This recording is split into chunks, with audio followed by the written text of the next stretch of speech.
tayo.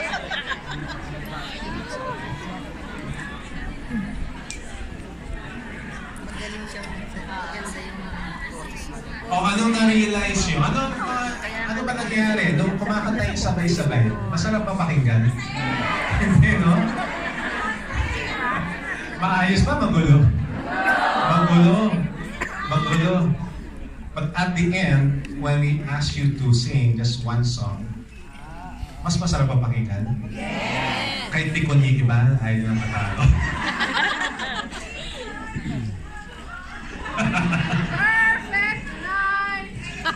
Diba? It's better together when we're all singing one song. Amen? Yeah. We're just one group, one team, WCA. We're not 5 teams. You may have your own groups, but if we're singing the same tune, wow, and focus on the goal, then our growth will be limitless. So, inside kasi alam ko nanggaling na ako sa industriyang nito. I'll tell you the story later. But there can tend to be, may mga politika, may mga factions, may mga divisions. A house divided cannot stand on its own. You need to keep on singing one song. Amen? Yes. Pato-pato sa langit, tamaan.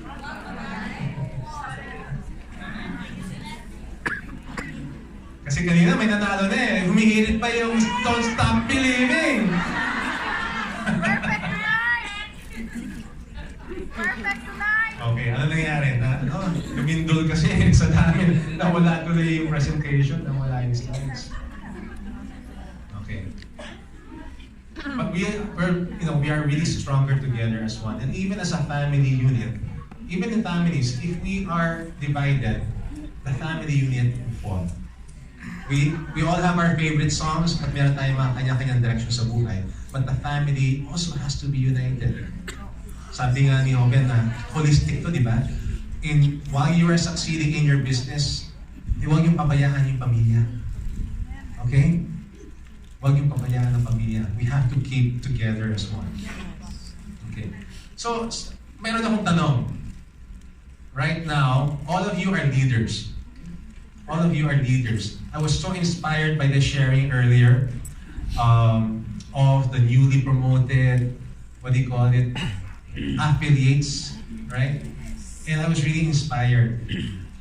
The affiliates will not get to where they are if they are not leaders. And you will not get to where you want to be if you don't have leadership skill. So my question is, what do you think is the one thing that a leader needs to do, to know or do, so that he will have a limitless life or business? What do you think is that? What is the one thing that a leader needs to do to become successful? Huh? Must serve? What else? What is that one thing? What is that one thing?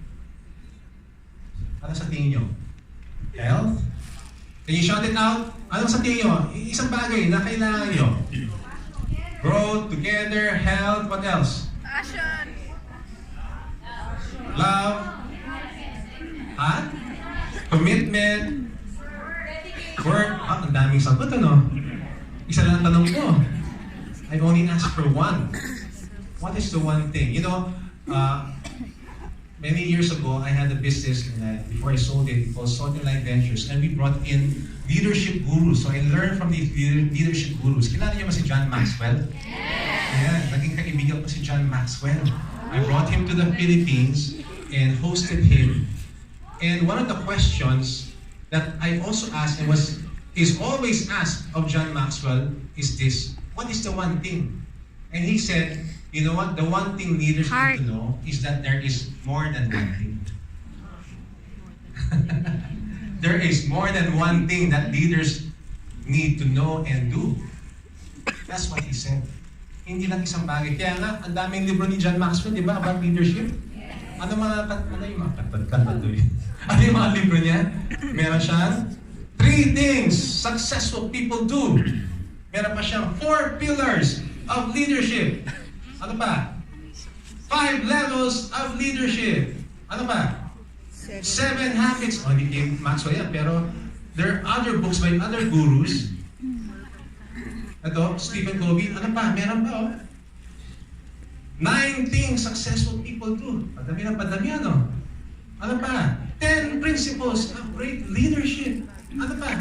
Maxwell ulit. 15 invaluable laws of growth. At yung pinasikat niya, 21 laws of leadership.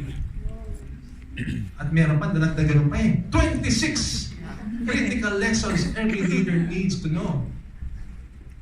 Tama na. Dami na. Ano? Meron pa. 48 laws of power. 50 essential skills you need to be a leader.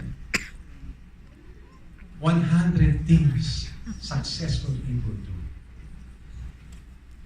Padamihan.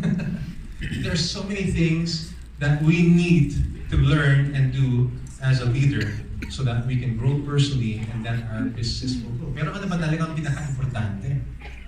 Yan ang tanong ko. So I did research. Mahilig po ako magbasa, mahilig ko ako mag-research. And I discovered that, of course, there's more than one thing, but there's actually 4. 1 plus 3 is 4. Good class. Favorite subject nyo siguro ang math, ano? Math is, ano? Merienda, almusal, panghalian, hapunan. Math. Yun. But there are 4 things or qualities that a leader needs to do. And I want to ask you, kanina nagtanong ko ano yung isa. Now, can I ask you, meron kayong papel, di ba? Pwede yung sulatan yung likod doon, yung survey na gagawin nyo later. But I want to ask you, if you have a ball pen or kahit lapis, or maybe kung wala sa cellphone nyo, isulat nyo, eto, what do people need, what do you think people need most from their leaders, especially during times of change? Pakilista nga yung 4 na yun. Sa tingin nyo, there was a big survey, pero sa tingin nyo, anong pinakakailangan ng mga followers nyo, ng mga team members nyo, mga affiliates ninyo? Do you call them downlines ba? Or downlines? What do your downlines or affiliates need from you as a leader? Pakilista nga yung 4 na yon. List what you think are the top 4 qualities or character traits that a leader needs to display, especially during times of hardship or change. I'll give you 20 seconds. Compassionate, supportive. Just list them down as they come. 4.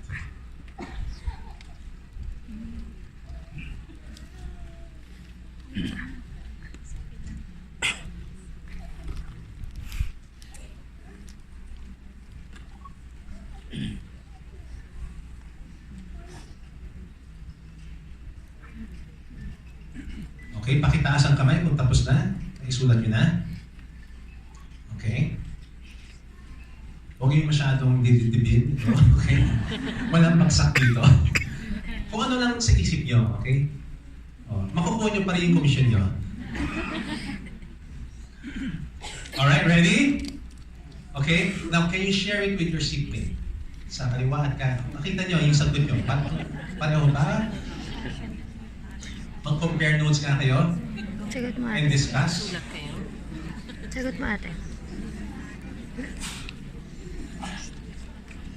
Sensitivity, listening. Meron ba akong pwedeng PA dyan na mag-aabot ng mic sa... Oh, sir? Okay, how many of you, who wants to share your list ng yung 4? Any volunteers? Volunteers? Okay, sir. Nasa harap. Please share the 4. Share daw yung list mo.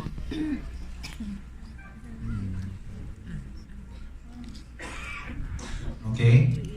1 is commitment, passion, perseverance, dedication. Pareho ba kayo ng seatmate mo? Almost similar po. Ha? Magkaiba lang po ng words, pero similar siya. Magkasawa ba kayo? Di po? Ay, ba? Pag-nanay po. Again, passion, commitment, Perseverance and dedication. And dedication. Palapakan natin. Another one from here. Sige, dyan. Dito. Passionate. Handa natin yung mga mic. Okay.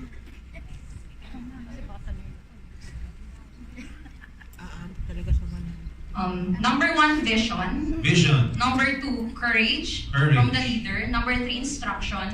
Number 4, inspiration. Inspiration.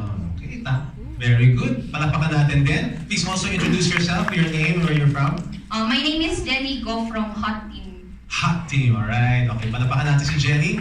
One more from there, and then I'll do one more in the middle. Wala. Your name and where you're from? I'm Rosalie from Hot Team. Hot team also. Yes. Okay. So my first is trustworthiness. Trustworthiness. Yes, and be understanding, Understanding. knowledgeable, and Knowledgeable. fun to be with. Fun to be with. Okay, palapakan natin siya. And last na, dito sa gitna, okay? Bakit puro babae? Ay, isa na lang. Number 1 is commitment. What's your name? Joy. Joey. Number 1 is Commitment. commitment. Number 2, encouragement. Number 3, motivation. Number 4 is trust. Trust. Very good. Okay, give yourselves a big hand for participating. Thank you very much. Pareho ba yung mga sagot nyo? Sakto ba? Almost. May mga pareho. Okay, would you like to learn? Kasi alam mo, maraming mga leadership gurus, nag-iisip na lang sila and then gumagawa sila ng acronym or acrostic, kung anong feel nila. But this one is based on scientific or on a survey of 10,000 people across Asia, Europe, United States. And the question was, what do you need from your leader? What qualities do you want from your leader? Ito ang 4 na lumabas dun sa survey. Okay? Maybe you can compare it. Do you want to know? Yes. Okay. According to the Gallup study, okay, 10,000 people were surveyed. Ito daw ang pinakakailangan from leaders. Number 1, compassion. They need compassion. How many of you answered compassion? Kasama na rin love doon, okay? They need caring, love, friendship. Second, what do you think? Trust. They want a leader that they can trust. Someone who has integrity, someone they can respect, someone who is honest. The third in the survey that came out is hope. Someone who is faithful, can have, yung maasahan mo for direction and guidance. Someone who paints a bright future, hope. And the last one is stability. Someone who has strength, support, someone who is excellent, nandun yung mga skills, etc.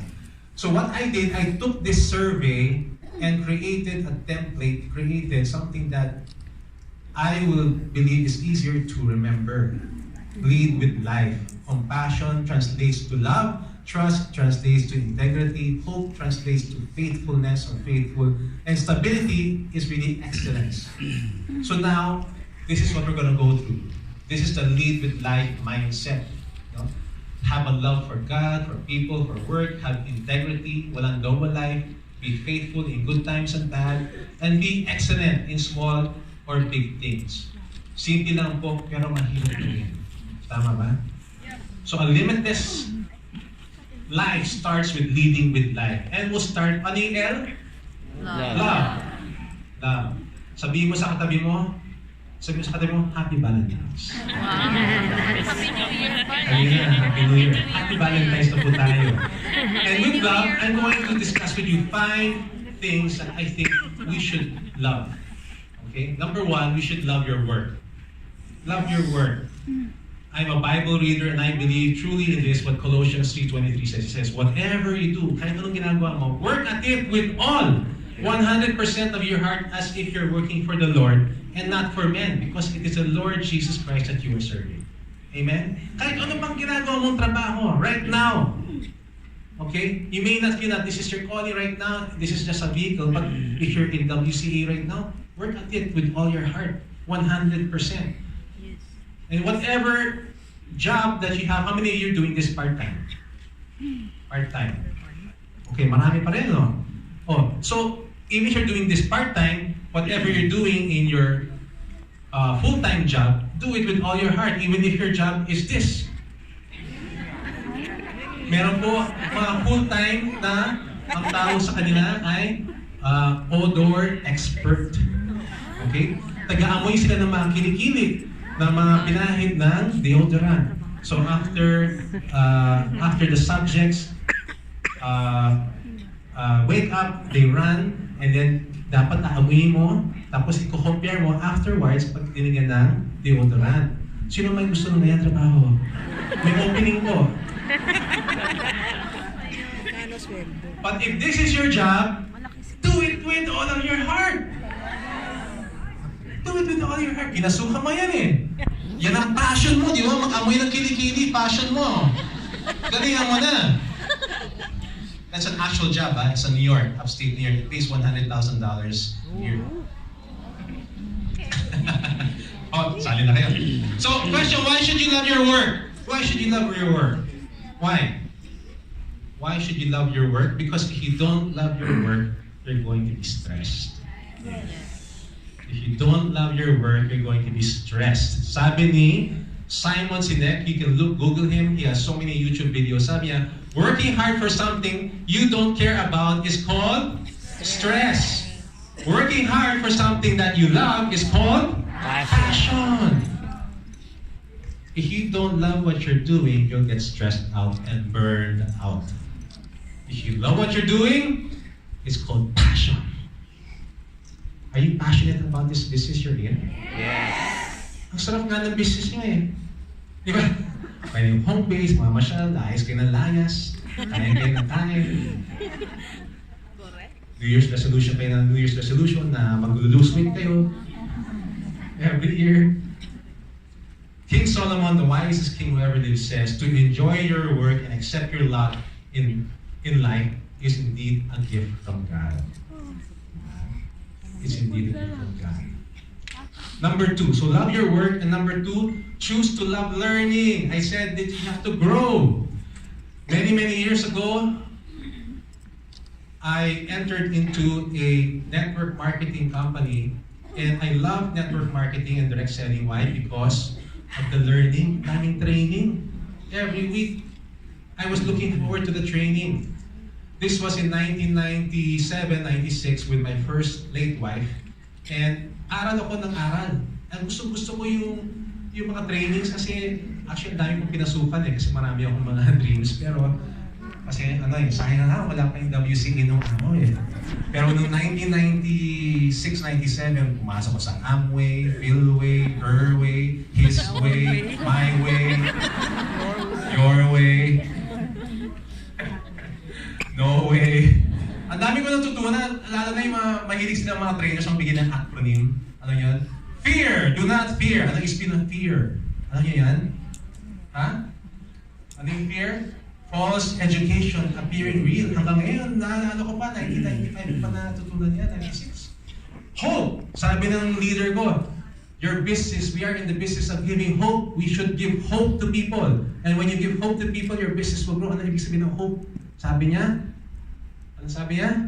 Hope stands for help other people every day. Oh, di ba? Gandang meme yan, di ba? Oh, ano pa? You need to have a team to succeed in business. Natutunan ko. What does team mean?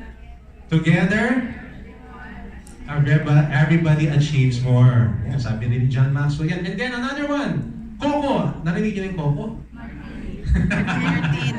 Coco Pimentel. Oh, Coco Crunch. What does Coco mean? It simply means keep on keeping on. Do not quit. Diba? Tignan mo yung katabi mo. Sabi mo sa kanya, Coco ka lang. Coco. Coco. So I learned a lot, and eventually, I built a large business, and then later on I'll tell you the story why I exited from direct selling. But the Direct Selling Association of the Philippines asked me to write a book about direct selling, and it's there. I brought some copies. It's called Success Secrets of the Sales Superstar. I had the privilege of interviewing 14 of the country's top direct sellers during that time. One of the things I learned from them is this, sabi, did you know that 80% of orders are written during or after the 5th sales call? So kailangan mo lang kulitin. Kasi if you stop at the 3rd or 4th, paano yung majority say yes after the 5th? Kaya lang, only 10% of the salespeople persist to call or follow up 5 times, and only 2% 2% persists up to 7 times. Hold up your hand. Hold up your hand. Hold up your hand. I-high five mo nga yung katabi mo sa mga hanggang 5 ka dapat. Coco, okay? Huwag kayong mahiya. Okay? Look at me. I'll tell you a secret in business, okay? Bakit hindi kayo tumatawag or nagpa-follow up ng 5 times? Bakit?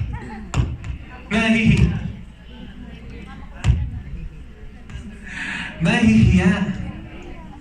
Fear of rejection. Okay, ganito. Look at me. Ang laging nahihiya, laging kulang ang kita. Tignan mo yung katabi mo. Mukha ba siyang walang hiya? Tignan mo yung katabi mo. Tignan mo, makapal na ba yung mukha? Makapal ba? Makapal? Pag makapal ang mukha, makapal din ang kita ka. Sino makapal dito mukha? Yeah! Raise your right hand. Tapakin mo yung kanan mo, sabi mo sa kanya, sabi ko, huwag ka nang mahiya. Kaliwa naman, kaliwa. Sabi mo sa kanya, walang hiya ka talaga.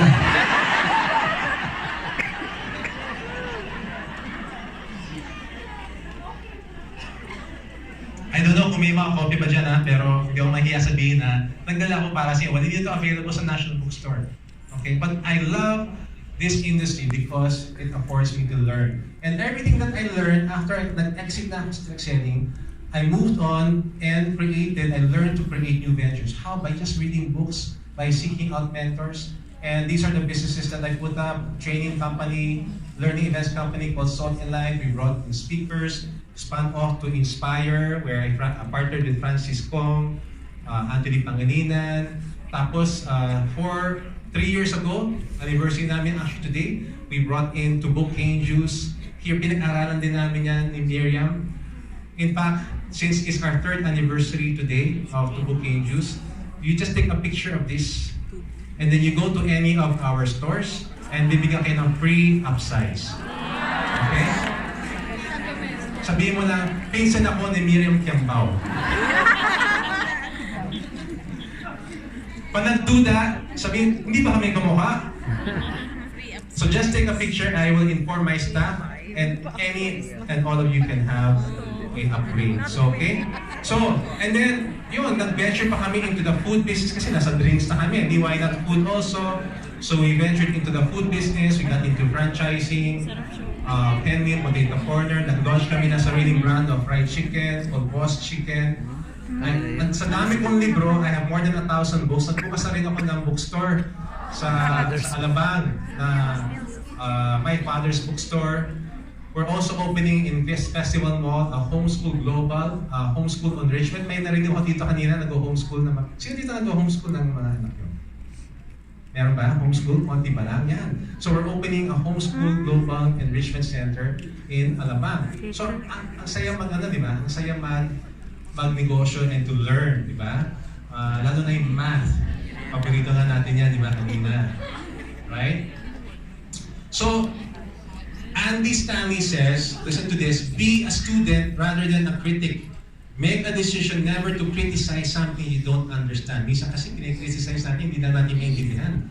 But we lose out because, why? The moment we criticize, we stop learning. How many prospects have you approached? Hindi nila maintindihan yung business, criticize na lang nila. Diba? Instead of learning about the business.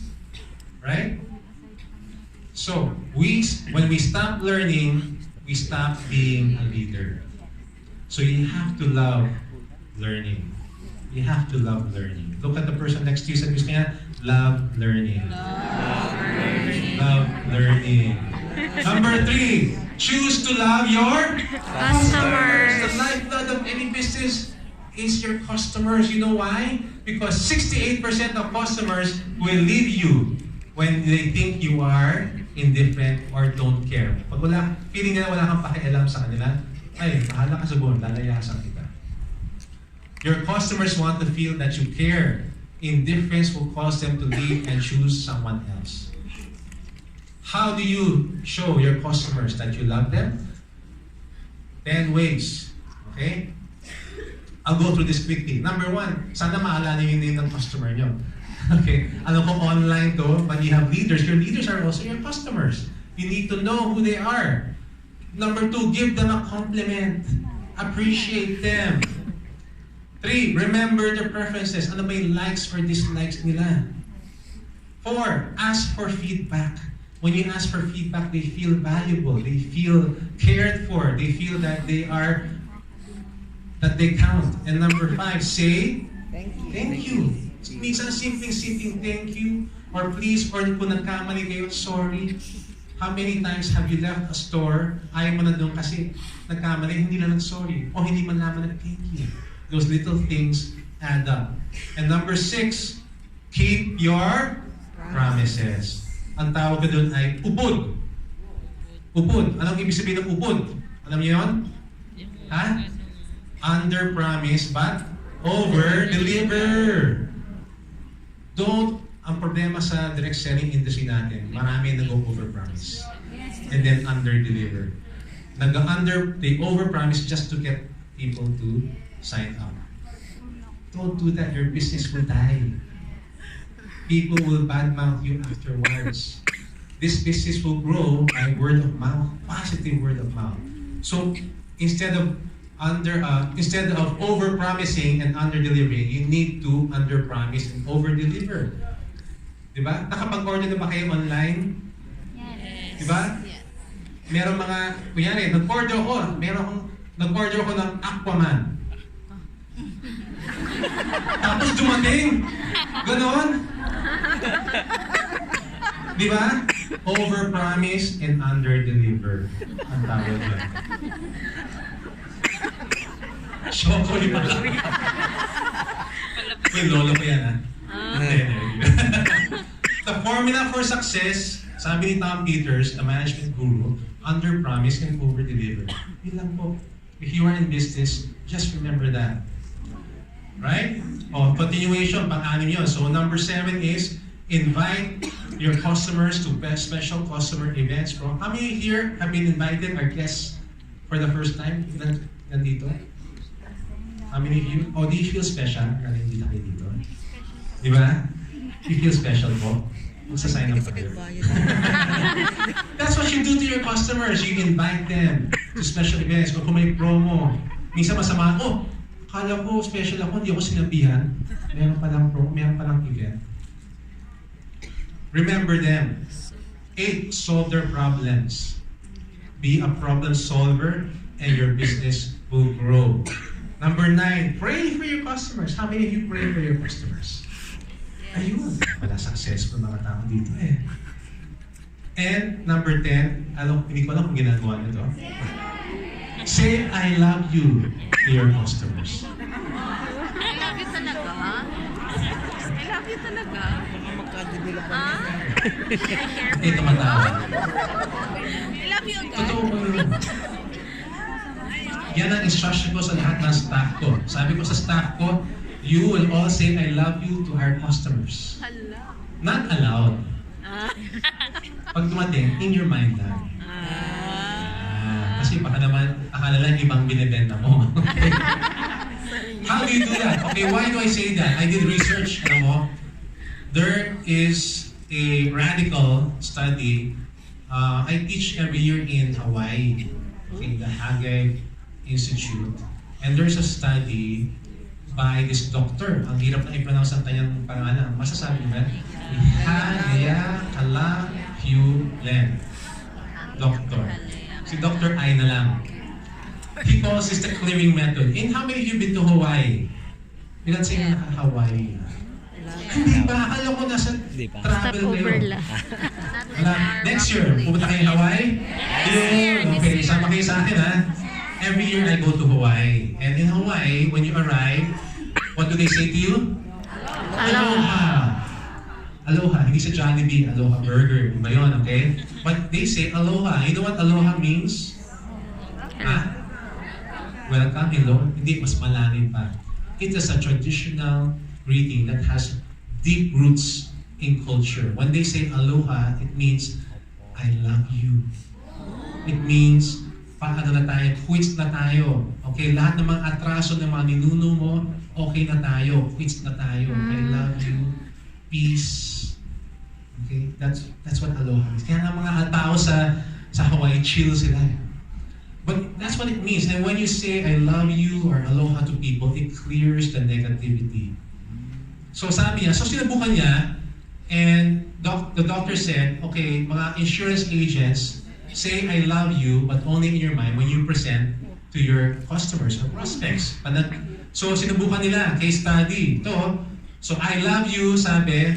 So the case study is called I love you case study. Salesforce were to say silently to customers as they were making sales presentation. So habang nagpe-present kayo, I love you, I love you. Pero nagpe-present kayo, pero sa isip mo, I love you. Di ba? Parang I love you, habang nagpe-present, hindi mo matigil yung ngiti mo, di ba? Tsaka yung mag-glitter yung mata mo. So, nagulat sila, just by implementing this, habang nagpe-present ng insurance, nag-I love you yung agent, alam mo, nangyari, what do you think happened to their sales? Ha? Ano? Bumagsak o tumaas? Ano sa tingin nyo? How much? Ha?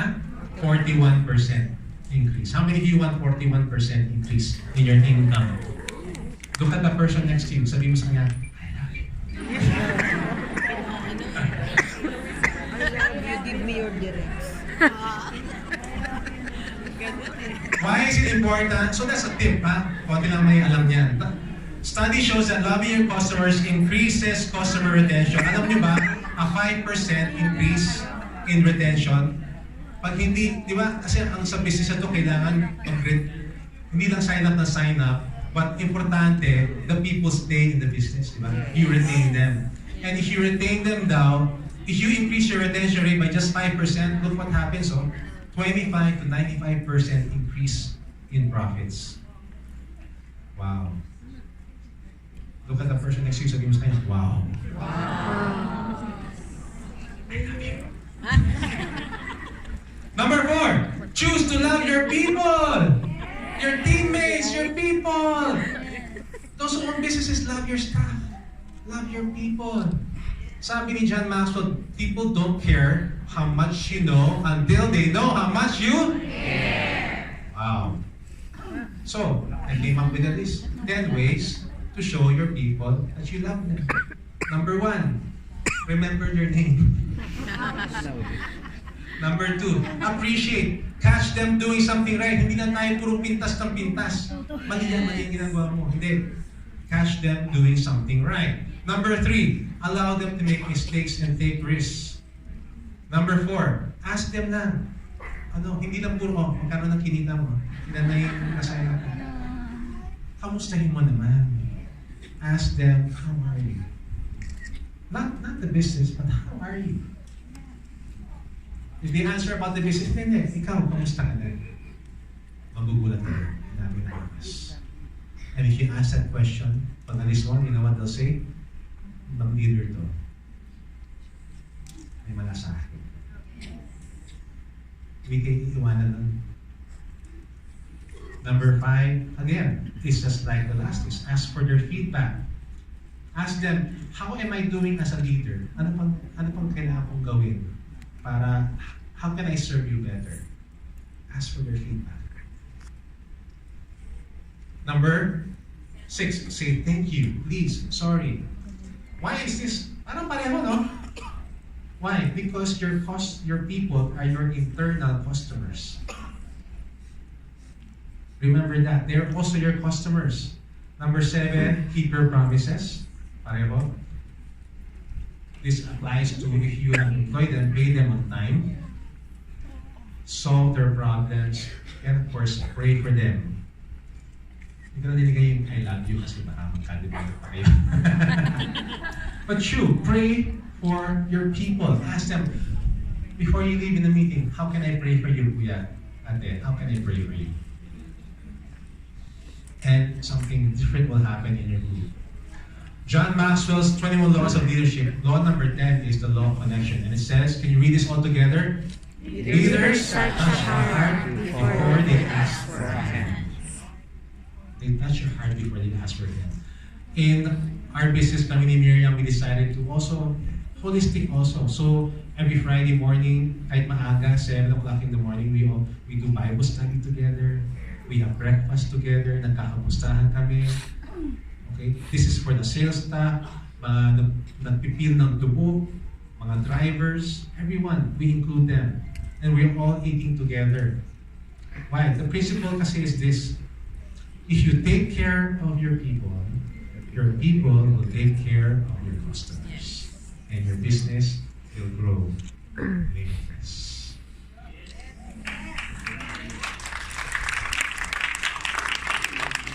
Yun lang po, malasakit lang po ang hinahanap ng maraming tao. Kasi maraming tao, pag uwi nila, walang malasakit sa bahay eh.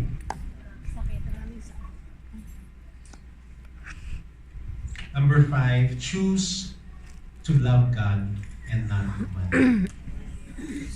Importante po. Lalo na dito, marami nang yumayaman. Do not be tempted to love money more than God. And make it your idol. King Solomon said, whoever loves money never has money enough. Whoever loves wealth is never satisfied with his income. This too is meaningless. Wow. Look at the person next to you. Sabi mo sa kanya, huwag kang mukhang pera.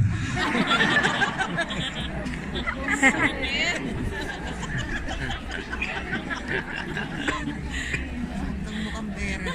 Ariel, tumingin ka sa akin.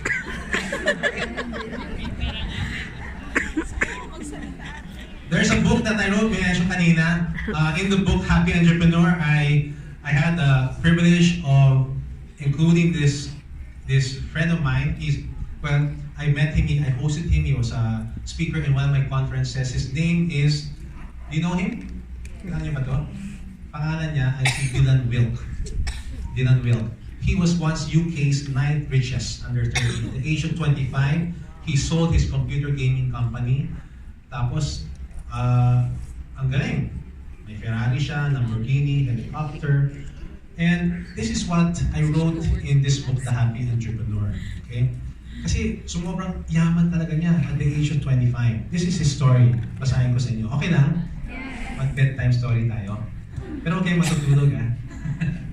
Okay, he says, I was actually born to a poor family in England. So British siya. So though I was poor, I wasn't poor in ambition. I wanted to be rich. So when I was 20, I started a computer gaming company. I worked very, very hard. And my company became one of the biggest computer game companies in Europe. And I became rich. Very, very rich. I was so rich that if I were tired of driving my BMW to work, I could take my helicopter. I expanded my business and soon we were operating in more than 9 countries. Then an offer I couldn't refuse came up my way and I sold my company. With all that money, I started buying even more stuff. Fancy cars like Ferraris, Maseratis, you name it, I had it. I traveled first class. Okay? Ate caviar, partied with the rich and famous. One day I woke up and read this glossy magazine and I was in it. Underneath my picture was the caption, 9th richest in the UK. I looked happy, but I wasn't. I was wearing a mask. I felt empty inside. I had my dream cars, I took dream vacations, but I was living in a nightmare. I discovered that pleasure was like fire. It constantly needs more and more fuel to keep it going. And the more you feed it, the more violent and demanding it gets. There is no peace when you keep on giving fuel to this violent fire. And it gets to be very tiring. One could get very weary of pleasure. Nakakapagod lang. You know, I started to understand that there's a big difference between pleasure and happiness. Pleasure always has a price tag. New clothes, new car, new vacation. But whatever you buy, it's never enough to keep you happy. For as long as you always need something else. Whereas happiness comes from your relationships.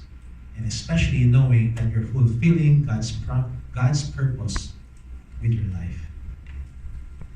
So I was very tired of this Despite that tiredness, I could hardly sleep without getting up in the middle of the night, distressed by my unhappiness. And he says, one night while lying in bed, I cried out to God and asked him, Lord, why am I rich?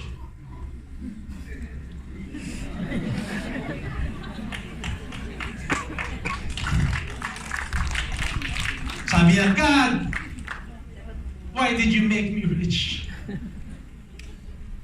Sabi mo sa katabi mo, Kuya, ate, bakit ako rich?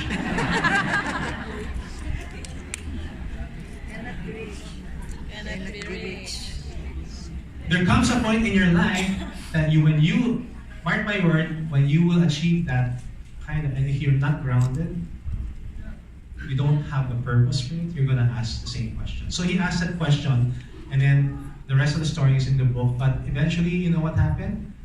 He sold his BMW, and he went home to, not home, he went to visit Manila and helped out in Gawad Kalinga. Okay? Meron siya mga bilis siya, nagulat siya, isang BMW, nakapagpabahay na siya ng 100 na pamilya. So he started volunteering, and you know what? God has a purpose kasi na-meet niya yung kanyang love of his life. He met the daughter of the founder. The founder is Tony Miloto. He met and fell in love with Anna Miloto. And later on, you know what they did? They formed a company, a social enterprise company that helps the poor called Human Nature. Praise God. Sabi niya, personal success is meaningless unless you can also bring other people with you. So in the book, in that chapter, I hope you get a copy of the book. Huwag yun na akong uwiin sa bahay na may bit-bit pa. No, but it's for your own good because you will be inspired by all the stories of the people here, including Dylan Will. Okay? Yeah. 2 or 500. Ganda ng endorser ko, no? 3 for, 1 for 300, 2 for, so ilan ang bibili nyo? 2, kasi kayo yung mentor, bibigay yung isa sa menu. Diba? O sa team nyo. Special offer for 1,000. Sana hindi kayo maubusan kasi 50 lang yata dala ko. Okay. So rate yourself in the terms of I am a leader who loves his work. Ilan anong rating nyo? 1 to 10. Rate yourself.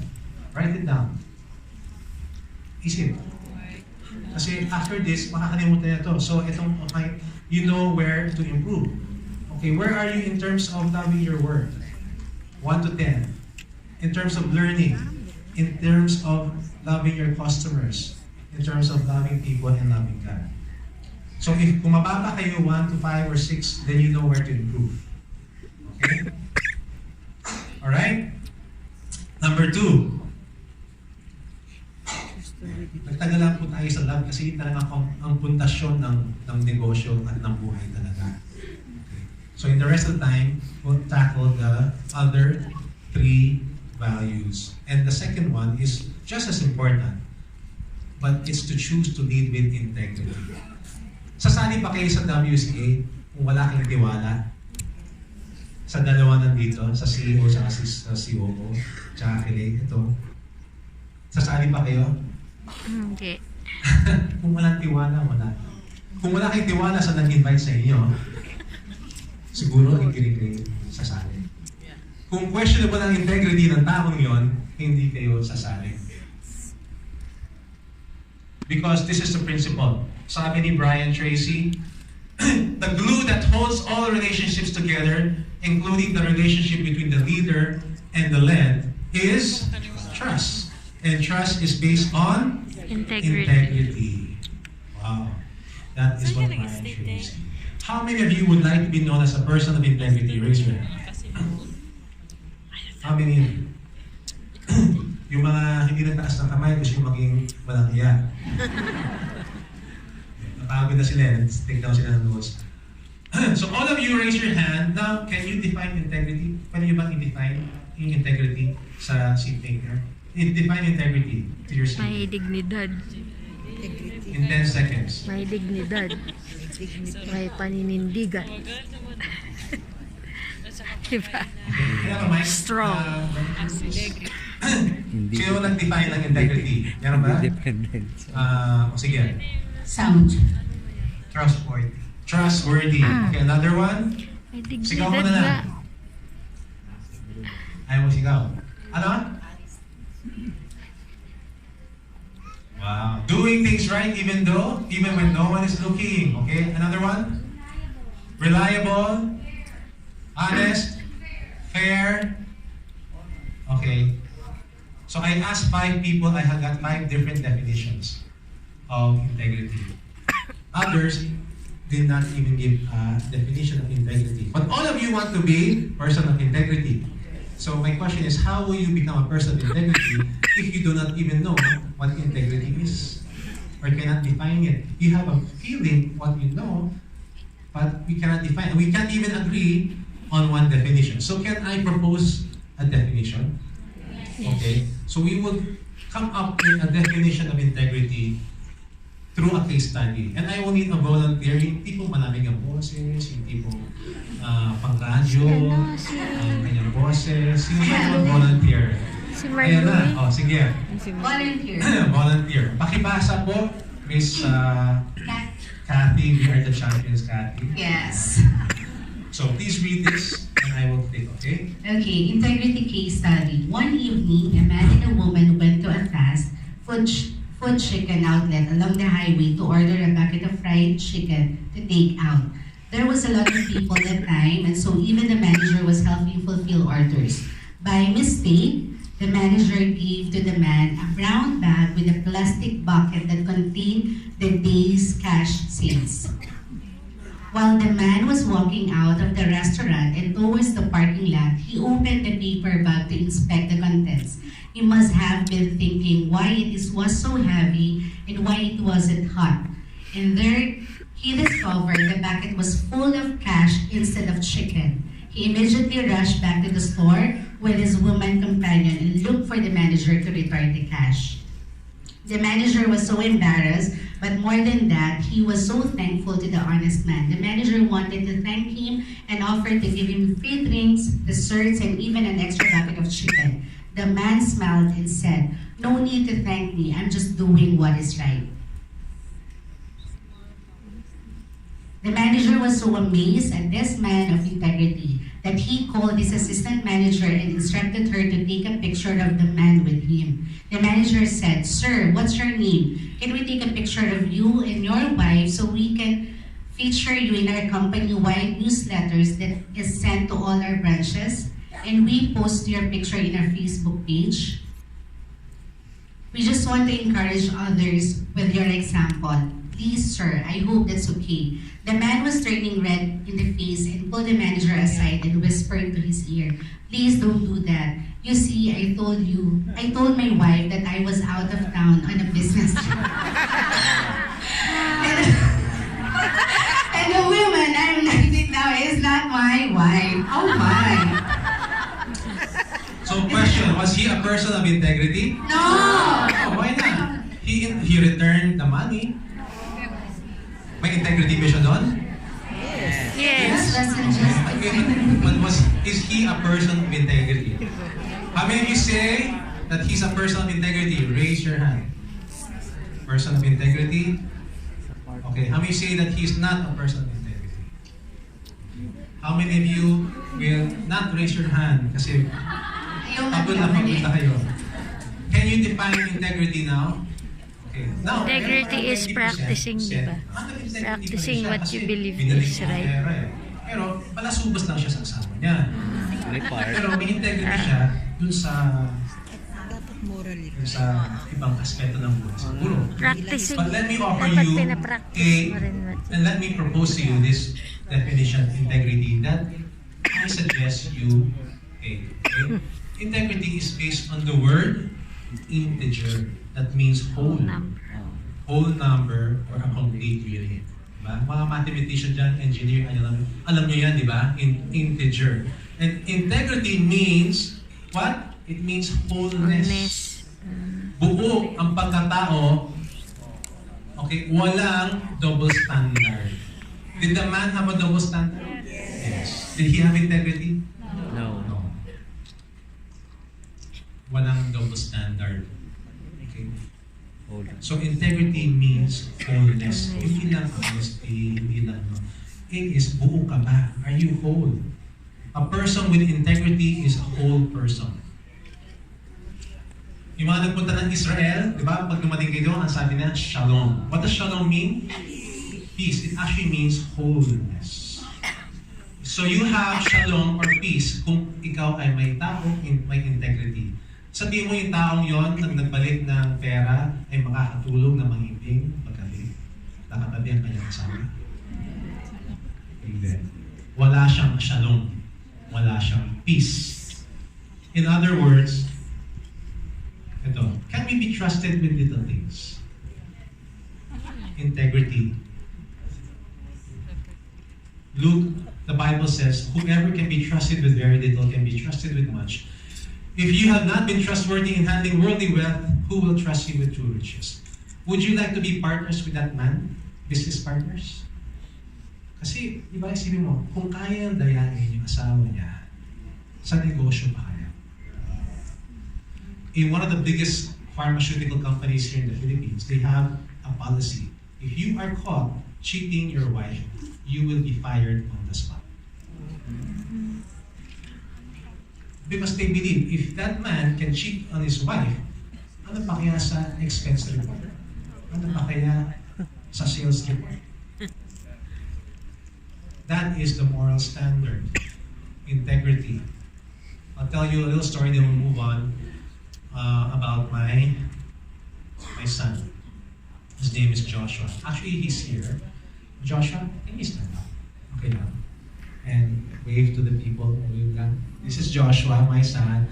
Encourage him naman. He's here. He's now 11 years old. So, meron din siyang trabaho. I asked him to live stream my talk. And I pay him. Siya ang aking media department head. And so, if you want a copy of this talk, it's on my YouTube channel. Subscribe to my YouTube channel. Just go search ROBERTO Roberto. And this whole talk is on YouTube. Okay? If you want to share it with your team members.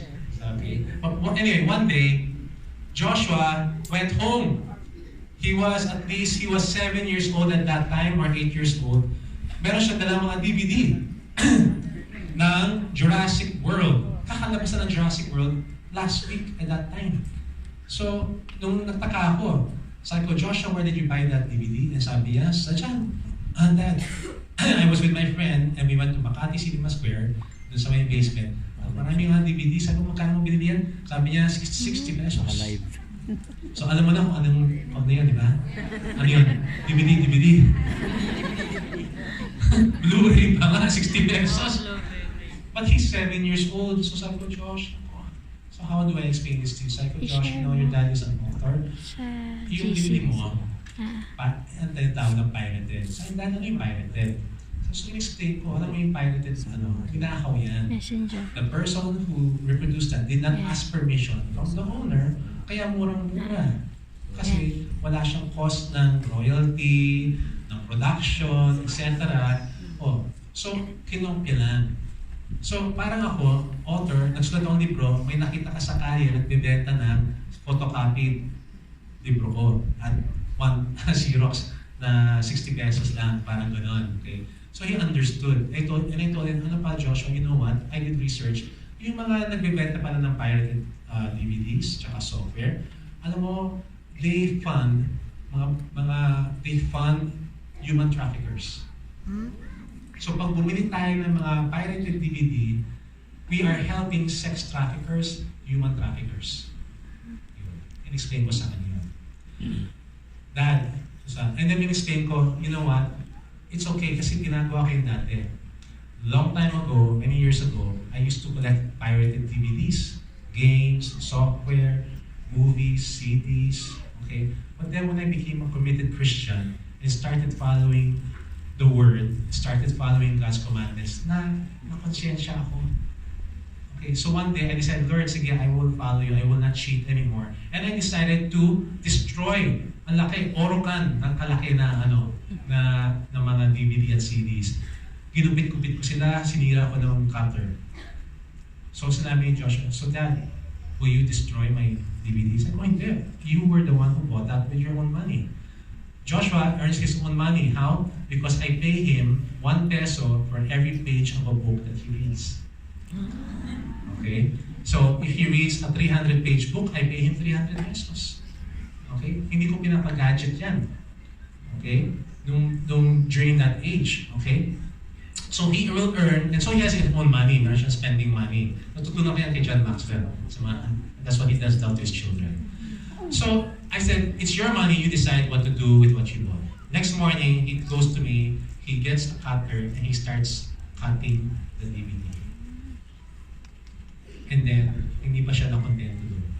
Kumuha siya sa bodega or sa pack namin ng martilyo. Tapos pinukpok niya yung DVD hanggang mag-splatter. Tapos ang laki ng ngiti ng mukha niya. You know, when you do you right, the Holy Spirit, just approves you. And he had a big smile on his face and he said, Dad, meron pa ba tayo dyan mga pirated DVD? Actually, meron mga natatago pa. So yun. And I told him, parents, listen to this. Look for teaching moments in your children's life. And I just went to him. I looked at him in the face and I said, Joshua, I'm so proud of you. You are now a man.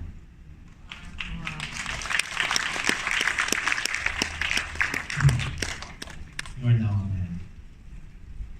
So kayo, rate yourself as a leader. Do you need work on integrity? Nasaan kayo between 1 to 10? Do you need work on this? A righteous man who walks in his integrity, how blessed are his sons after him. This is a legacy that we can give to our children. To lead a limitless life, lead with love, lead with integrity, and number 3 is to lead with faith or faithfulness. Okay? Lead with faith or faithfulness. Can everybody stand up? Everybody stand up. Okay. Do you trust the person next to you? Yes. Is that person a person of integrity? So in pairs, get a partner. One person will with the back towards you. So at the morning yan, ikaw ang tumalikod, okay? Tapos at the count of 3, the person in front, okay? You trust the person in the back? You trust your partner? Okay, that person, okay, you fall back on the person. 1, 2, 3.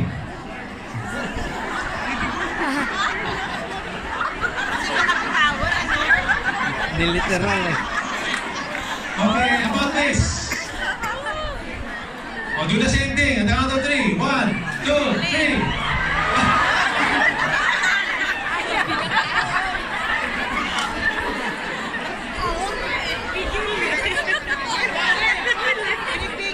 Okay, sit down.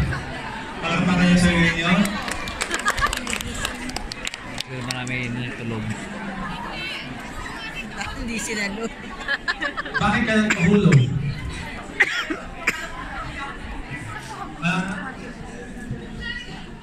I trust Jack. Alam ko kung hindi niya ako pababayaan mapagok. Ako nasasalo sa kanya eh. In other words, you have faith that the person behind you will what? Catch you when you fall. Diba?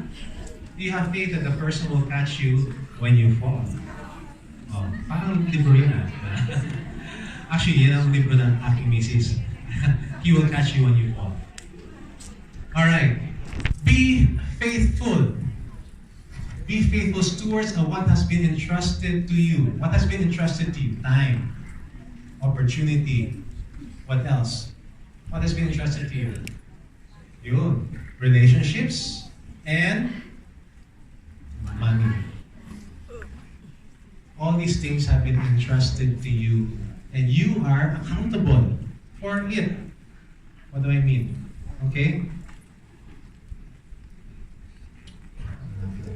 Okay. What would you do? Let's go to money, since we're talking about, in this business, you will come across money. No kidding. You are in, you know what? I don't have time to explain to you, but I studied the network marketing industry. You are what you call in that, if there's a chart, it was like that. Okay? Ito yung company to go up like that. Nandito po kayo. Nasa growth stage pa lang. And you're going to propel upwards, upwards, upwards, upwards. Ang ganda ng timing nyo. Hold on. So, if you stay in the business, say Coco. Coco. You keep on keeping on, you're going to make a lot of money. But you need to be faithful. So I'm gonna test you. What would you do? Case study. Imagine this is you. Okay, not the person that. There's a wealthy single Filipino-Chinese businessman who has just died. Meron namatay, di ba? Recently. Pero hindi siya ito, okay? Kasi mas malaking estate niya. But this Chinese businessman has an estate worth 1 billion. And you are one of the 10 relatives who are to inherit an equal portion of the rich man's estate. How much do you stand to inherit? Huh? 10? 1 billion divided by 10 is? Who says 100 million? Hindi lahat. Hindi nyo na mabilang.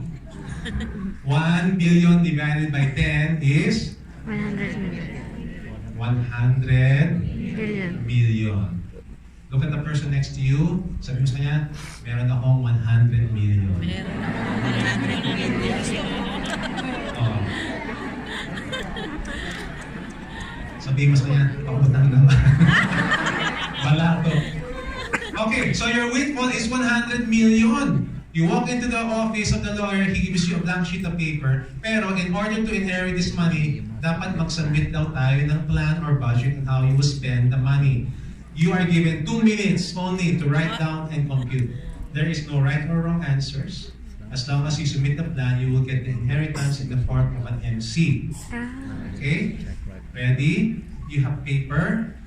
Okay? Di ba lahat kayo may papel? Write on the back of that paper.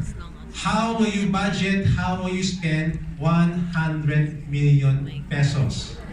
I will give you 2 minutes. 60 seconds to come up with a budget. 2 minutes naman. 100 million.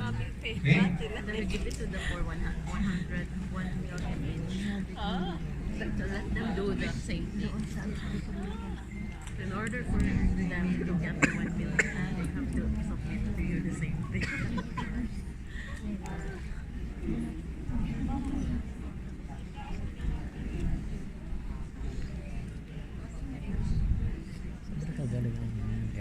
Mali yung ano ng taas. Ayan o. Ayan yung ano na yan. Butas-butas na. Make a budget. Make a budget. How will you spend 100 million? Yung hindi magbigay ng budget, walang 100 million. Wala bang ano yung stock? Bakit?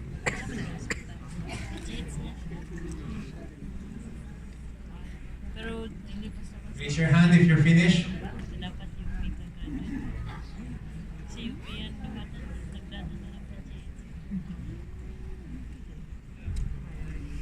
Finished? Not yet? Okay.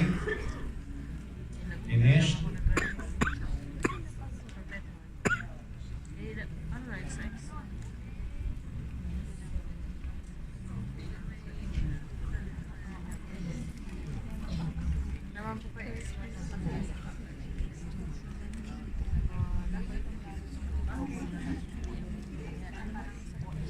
Raise your hand if you're finished. Masyadong malaki, natulula kayo.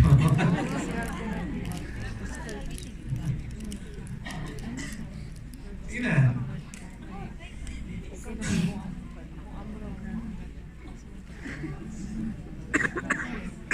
Raise your hand if you're finished. Okay, last 30 seconds. Saan nyo? Wala naman tamang mali. Paano yung nagkasasin yung 100 million? Yung iba nangisay na. Nanginginig. Hindi makapaniwala na may 100 million sila. Wait ka na. Finish? Okay. Wait ka na. Araman. Okay. Close lang sa kanya. So, those who are finished or not finished, okay. In groups of 2s or 3s or 4, share and compare your budget and plan. Pakita nyo sa mga katabi nyo, sa grupo nyo, kung paano nyo igagastusin yung 100 million. I'll give you 2 minutes to share.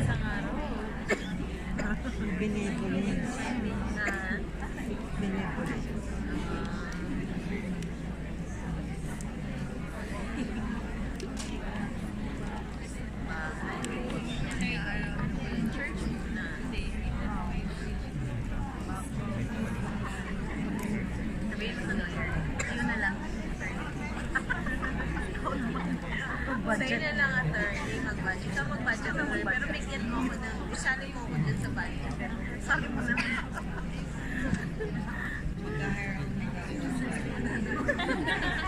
Eh, nandun ka na. Pero it's na bibigay sa'yo eh. Paano? Si attorney na lang. Yes. Ikaw nga, attorney. Ganyan ka business. Akong bayad.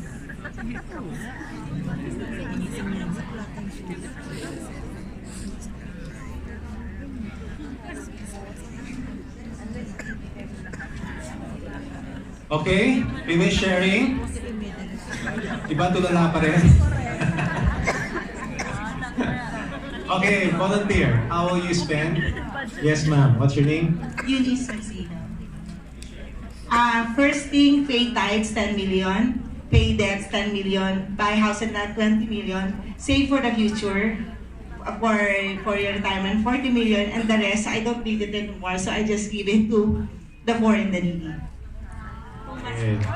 Too much na. Okay, question lang, Eunice. Can I have another mic? Question lang. Okay. Wala namang BIR dito, di ba?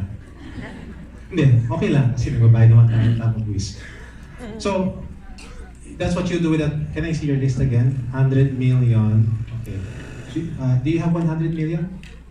No, for not yet. Not yet, okay. So, is this the way you're budgeting right now? Yes. Yes. I have it now. If you have this, so with 10,000 pesos, this is still the way. With 10,000 pesos income, this is still the way you budget. No. No. No, but I'm Anong sure I'm wala? gonna get it. Anong wala? Anong wala pa? Kunyari 10,000 kinita mo or 100,000? Anong wala? Kulang pa po yung savings for the future. Okay. Yes, it. Okay. Palakpakan natin si Eunice. Who else can I... Okay. Mr. Pogi. Ayan po, tumayo ako, sinabi kasi ni Sir na Mr. Pogi. Presence of God inside. Anyways, ayun, so yung binudget ko po, yung 100 million, 20% goes to tithes. I usually do tithing ng 10%, pero since grace naman ito, and it was not expected, so I put 20% to it. 20%. Tapos, 50% po will go to yung mga foundations kasi I've been planning. Ever since then, talagang nasa sa service talaga yung puso ko. Tapos 10% po will go to business. Sayang din po yun. So I can regrow the money para mas marami ulit less. And then 20% goes to the families and relatives. That's Okay. it. Yun. Okay. Suggestion ko, laki mo yun sa family kasi, di ba, money is relative, di ba? The more money that you have, the more Relatives. Okay. Kasi pag nabalitaan na lang may 100 million ka, di ba? Oh, walang tigil na ping, ping, ping, notification, di ba? Okay. So, my question, kasi, okay, palakpakan na, please give yourselves a big hand. Nag-enjoy ba kayo o na-stress kayo? Nag-enjoy, di ba? Di ba? Nag-enjoy. My question is, how did you plan to spend the 100 million entrusted to you? Okay.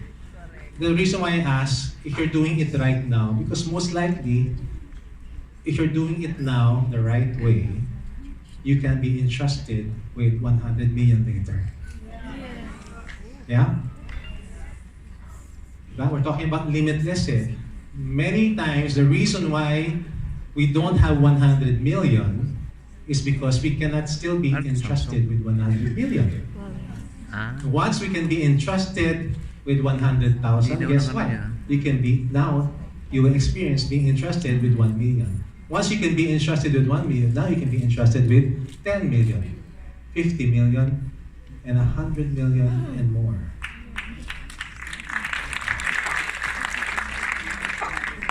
Bakit tayo bitin ng pera? Epidemic ngayon, hindi pneumonia, pera, bitinitis. Financial health statistics shows that 60 to 80% of Filipinos have no savings. 73% have no investments. 10% are totally broke. And many of these people, lalo na yung mananalo ng loto, pag nanalo ng loto, saka sila, yung mga punong ugali na nung maliit pa yung pera, dadalhin nila doon ng malaki. Kung gastador kayo nung maliit pa yung pera nyo, maniwala kayo, magiging gastador din kayo. I've had a study of lotto winners. Meron na nanalo ng 80 million dito sa Pilipinas ng lotto. 3 years later, wala siyang pambayad ng Meralco. Oo nga. Merong notation. Up to 95% of lotto winners, they are bankrupt and deep in debt within 5 years. Kasi, habang maliit pa yung pera, bilang lumaki, nakahawak ng malaking pera, easy come, easy go. Okay? Yun ang danger. Pag hindi pinaghirapan, madaling mawala. But some of you here will experience a sudden income. So, ngayon pa lang, habang maliit na yung pera, learn how to manage it properly. Okay? Ngayon, I'll do a test. I just want to see how many of you have pera bitinitis, ha? Tingnan natin. Kasi para ma-diagnose natin, magdodoktor-doktoran tayo ngayon kasi diagnosis must precede the cure ng financial wellness test. So with your cell phones or paper, mag-physical exam tayo of your financial wellness. Self-rating lang po. 1 is the lowest, 10 is the highest. Rate yourself from 1 to 10 on this statement. I save regularly every month. Rate yourself. No doubt. Okay? Don't just say it, write it down kasi you're gonna add everything up. Okay? Pakisulat lang sa cellphone or whatever. Number 2, I give to church or charity. If you don't belong to a church, let's say it's charity. Regularly. 1 to 10. Question number 3, I have no debt. How do you rate? 1 to 10. 1, kung baon kayo sa utang, 1 kayo. Pag wala kayong utang, 10. I live simply. Wala akong luho. Wala akong bisyo. Hindi nga ako sa Starbucks coffee eh. 3-in-1 lang ako. Pero kung ikaw may bisyo, yan. Mababa. 1 or 2. Walang... Number 1, 2, 3, 4, 6. I am enterprising. Siguro lahat kayo kasi meron kayong negosyong WCA. So give yourself. Pag kumikita na, yan yung 10. I invest in stocks. You have to diversify. Hindi lang business, but I have investments in real estate, stocks, or equities. How do you rate yourself? Hindi lang negosyo. Lastly, I am a reader of books. I love learning. You invest in your personal growth. How do you rate yourself? 1 to 10. Okay? Na-rate yun na. Add everything up. Okay? Perfect score is 70. There are 7 categories. How do you rate? Perfect score is 70. Ready? Na-add nyo na siguro? Okay? Okay na? Okay. So, sige. Diagnosis. How many of you scored 70? Meron ba nag-70? 70? Kung may 70, kayo na lang magturo dito. Kasi kahit ako, hindi ako 70. But 70 is perfect health. Okay? Keep on doing what you're doing.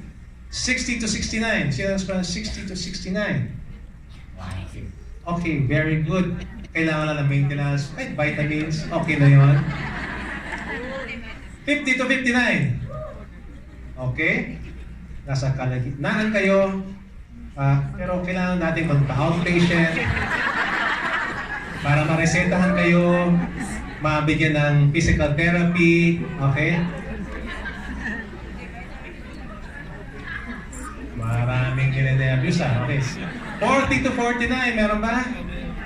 40 to 49, nakangiti sila pero kailangan na kayo i-confine. Kailangan ko na surgery. Ayun. 30 to 39, meron ba? I see you. Honest ba kayo? Honest meron? Oh, thank you for your honesty. Pero, I see you. kailangan ko na yung ICU. Ngayon na din. Pakitawag ng ambulansya. 20 to 29, meron ba? Meron? Ilan dyan honest? Kung meron din, salamat din. Oh, thank you for your honesty. Pero kailangan na kayo ER ngayon. Paki-CPR na yung mga nagtaas ng kamay. Sana wala na 10 to 19. Sana wala dahil kailangan na po dyan ng last rites. Pagtawag na po tayo ng pastor o pare o imam. At kung 1 to 9, ayun, patay na po kayo. Kailangan natin si Jesus para i-resurrect kayo from the dead. Thank you for your honesty. Now you know where you need to improve and be better stewards of. Right? The treatment is simple. If you're not saving, save pa more. Apply a saving systems. Save 10% of your income at least every month. You know, when I became an entrepreneur, I was very aggressive in saying I would save 50% of my income after giving or tithing. Number 2, which should be number 1, is give pa more. If you give, when you give, you create an abundance mindset.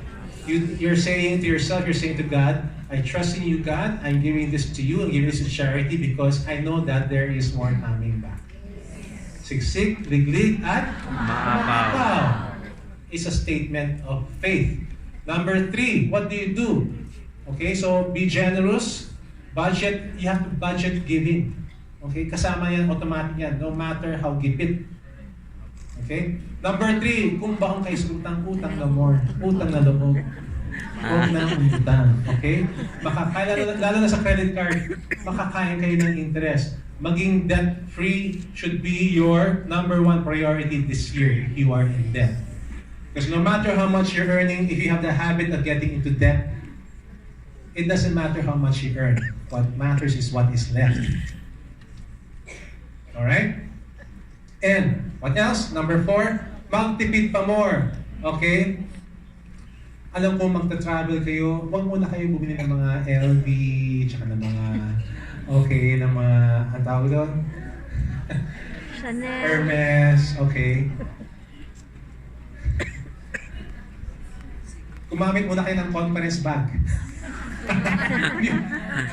Pero magtipid, mamuhay na simple, okay? If you can live on 50% of your income, live on it. Reject materialism. Reject luho. Okay? Marami sana ang kwento pero bitin tayo sa oras. Number 5, magnegosyo pa more. Be enterprising. Create new income streams. You are blessed because you have this business. You have WCA. Okay? I'm very inspired by your Ginagano ko mata ko. Parang mas malinaw pag walang salamin. Really? Salamin Success malabo. stories from all over the world. Where can you find a business where that you can start that is immediately international? You don't have to carry inventory. You don't have to worry about shipping. It's an ideal business. Malinaw So nga take pala. care of this. Okay, may mga ideas ako so usap tayo. Diba? Basta. Number 6, mag-invest pa more. Create passive income streams.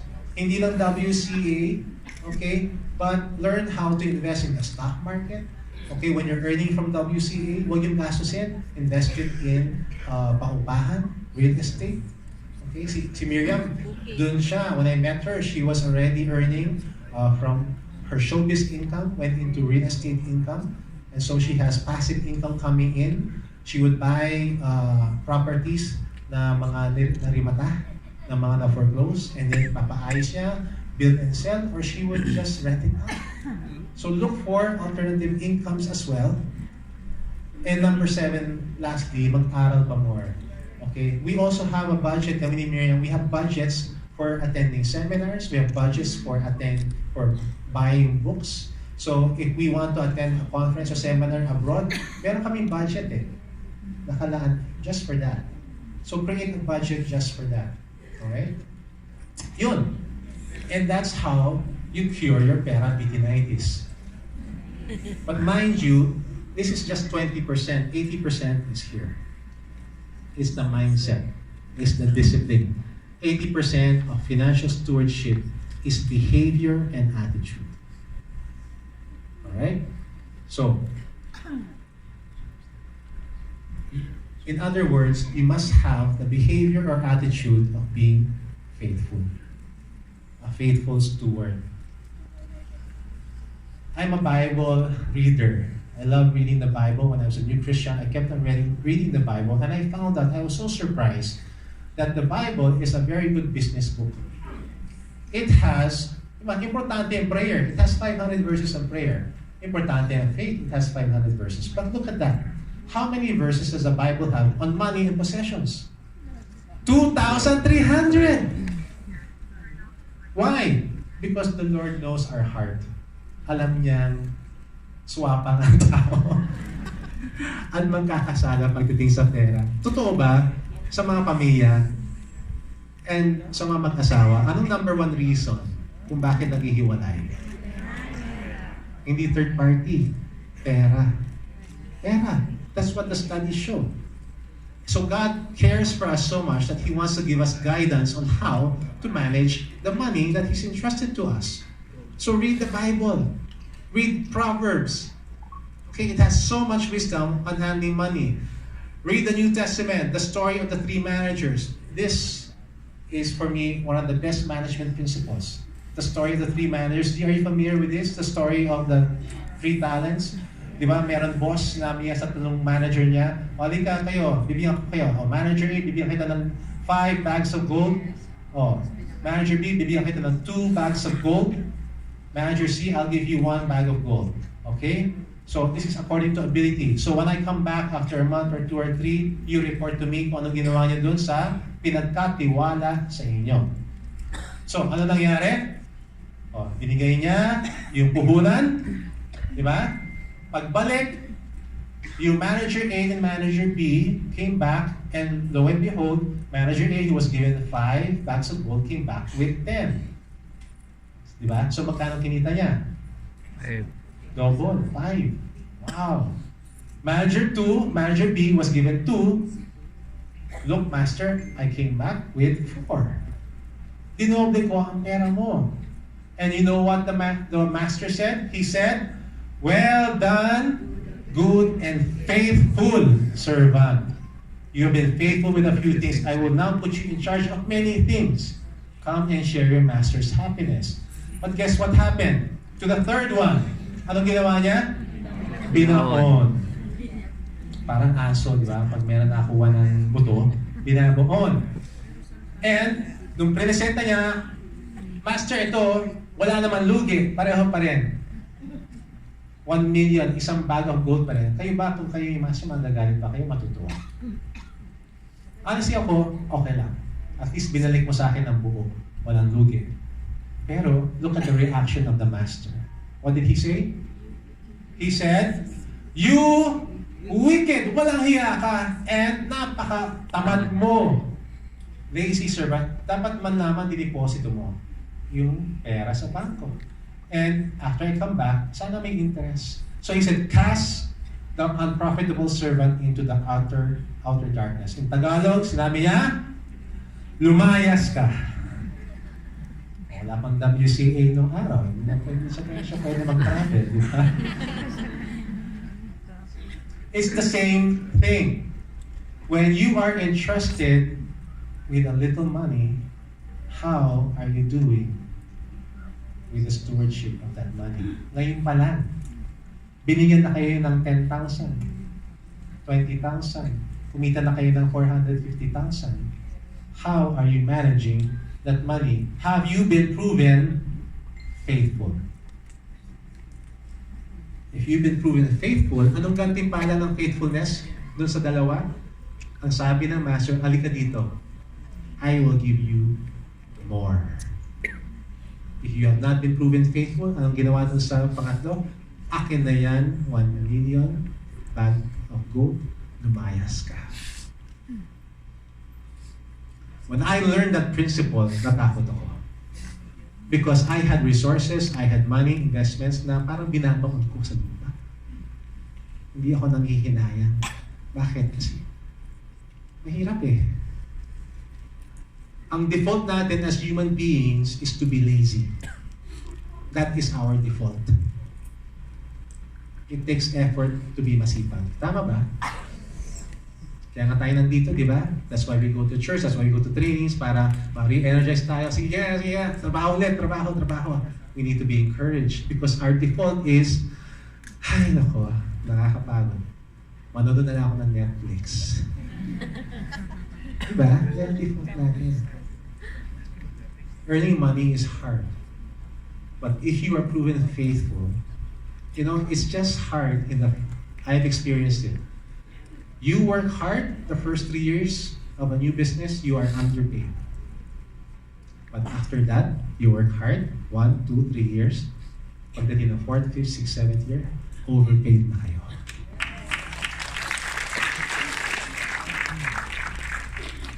Because you have been proven faithful. And dahil sanay na kayo, ayaw nyo pa mag-retire, ayaw nyo pa mag-bakasyon. Kahit magta-travel kayo, I bet you, nagtatrabaho pa rin kayo. Naghahanap kayo ng ma-recruit. Sa aeroplano pa lang, di ba? Hindi nyo matiis. Alam ko yan. Nagbabakasyon kayo, pero hindi nyo matiis. Share nyo yung katabi nyo, di ba? That's how it is. Because nasanay na kayo. So, we are called to be faithful, not just successful. In whatever it is, money or relationships. I'll share a personal story with you about being faithful in a relationship. You know, studies show that when a partner gets sick, 80% of spouses, they break up. My first wife was sick of lupus. She passed away in 2013. In December of 1999 to May 2000, we were traveling a lot. Pero pagpanik niya, ayun nangyari. We didn't know what was happening. She lost a lot of weight. Nalagas ang buhok, hindi ma-diagnose, na-feature siya sa Reader's Digest ang case niya. Ayun pala, may sakit siya ng lupus, systemic lupus. Lupus is parang cancer ng immune system. Let's just put it that way. But in June of 2000, she was diagnosed with lupus, but lo and behold, in that month, after much prayer, hope, encouragement, love, and prayer, she was miraculously healed. In a few months, naging kaya ng tsura niya. And the doctors called her my miracle patient. I have seen it with my own eyes that Jesus can heal. I prayed to the Lord Jesus, and my first wife was healed. I wrote a book about it called The Heart of Healing. I don't know if I brought copies, pero it is available in National Bookstore or even online. After that experience of healing, and being faithful to her, I never left her. I was always with her, praying for her. We set up another business. So, nag-exit kami sa direct selling. That was the reason why. Okay? And, kasi, nag-exit kami sa direct selling, and we started that company that I mentioned that was bringing in John Maxwell, Salt and Light Ventures. When I started that business, we were still recovering from my wife's sickness. So halos wala kaming pera. Ang natira na sa akin, I remember 80,000 pesos to start that small company. And then meron kaming overhead na for 2 months, pambili ng gamot, pambili ng grocery. And I asked the Lord, Lord, how do you want me to start this business? This is your business, and I want to honor you. I want to be blessed. I want to obey you. I want to be faithful. I want to be a faithful steward. So how do you want me to spend this 80,000 pesos? Ganun na tayo eh. When we have 100 million, 10 million, you ask the owner. We don't own the money. We are just managers. Lord, how do you want me to spend this money? And that's what I did. I asked. And you know what? The Lord gave me a budget. Kaya lang hindi 10%, 20%, 30%. Nagulat ako. Because sabi ni Lord sa akin, yung capital, sabi niya, give it all. I want 100%. And I know it came from the Lord.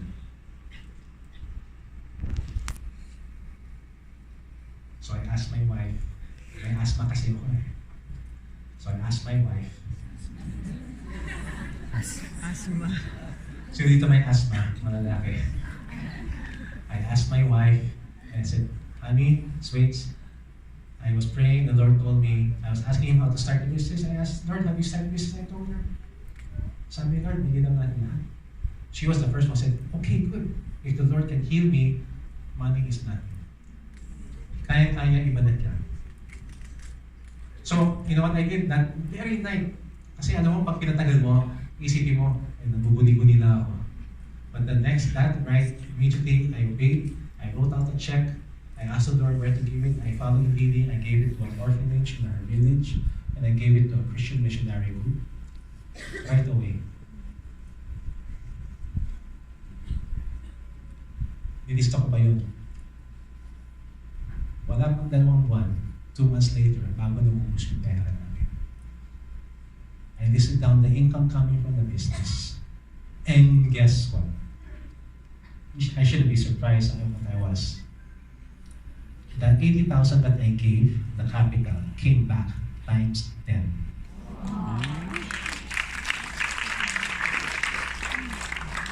Almost ₱1 million in profit came back.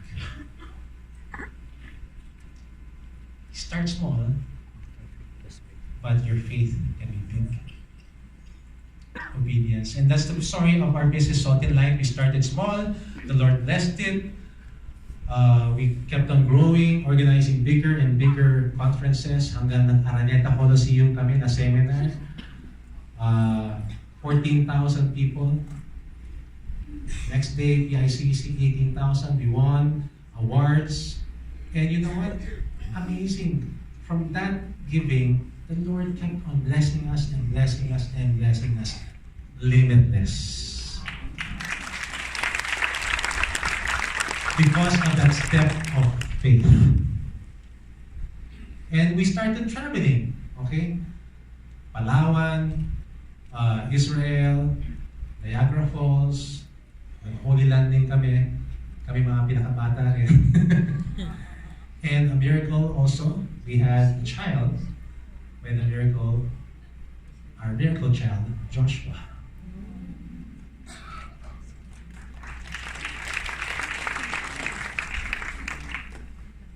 Love you, Josh. But then 12 years later, bumalik yung lupus. Binigyan na ng wife ko ng second chance, ng second life. He let us enjoy another 12 years. I thought he would heal her again, but it didn't happen because many are the plans in a man's heart, but it is the Lord's purpose that prevails. That's what the word says. It was my plan to grow old with her, but it was not the Lord's purpose. So tinawag na niya yung servant niya. You know, my wife thinking was a woman who loved God, served God with all of her heart, and the Lord just took her away on January 5, 2013. This month, 6 years. Hindi na, grabe pala yung lungkot na mararamdaman mo pag yung love of your life ay namatay. 17 years kami magkasama, mag-asawa. 5 years na, ano ba tawag yan, na mag-jowa?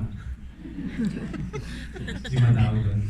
Mag-steady kami for 5 years. So 23 years din kami magkasama. And I lost her. Nung una okay, I was with the Lord, but after a while, you know, you feel your heart being broken in a million pieces. Tapos, iyak ko nang iyak talaga. I was alone by myself and I would cry out to the Lord. But the Lord would just comfort me and always promise me, anak, mo ka na malungkot kasi magmamahal ka ulit. Yan ang promise to me. And I'm grateful because my son, bless him, nakonsyapa ni Lord. Because whenever he would pray. On my birthday, I remember, in April, I blew the candles of my birthday cake. Tapos I ko, Joshua, what did you pray for Daddy? I said, Dad, I prayed that Mommy is in heaven looking down at us and nakikita niya tayong masaya kasi birthday mo. And I also prayed to God. I prayed, God, please give my dad a new wife. He prayed that every day. So minsan isusulat niya, Dear God, please give my dad a new wife. Nakasulat niya, meron akong ebidensya. And he would pray that his faith was so big, childlike faith in the God of the universe. Not the universe. Don't pray to the universe because there is a creator of the universe. And the creator of the universe is bigger than the universe. And my child just prayed to the God of the universe, the God who created the universe and everyone. And you know what? The God of the universe answered his prayer and gave us his universe.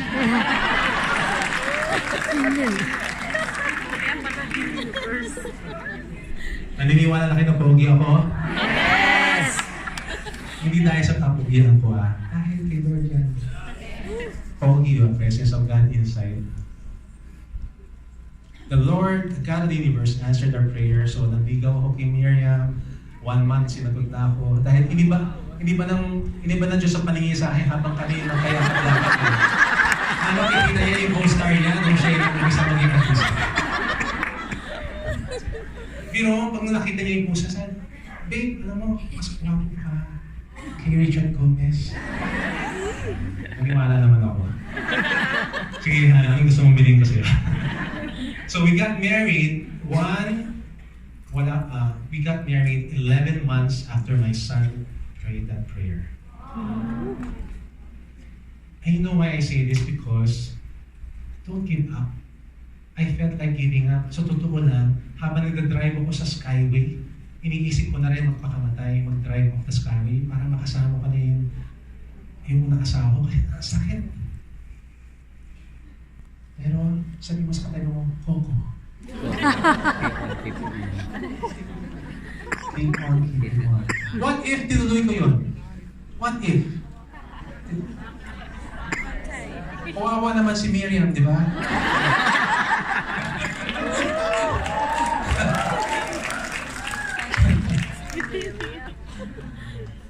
Wala siya kasi na yun, di ba? Kawawa si Joshua. Actually, nung sinasabi ko kay Lord, I want to join my wife na. I-drive off ko na lang. Totoo, I want to drive off na lang para kasama ko na si Ting. But the Lord would tell me that I would love again, and the Lord would tell me, don't do that, you have Joshua.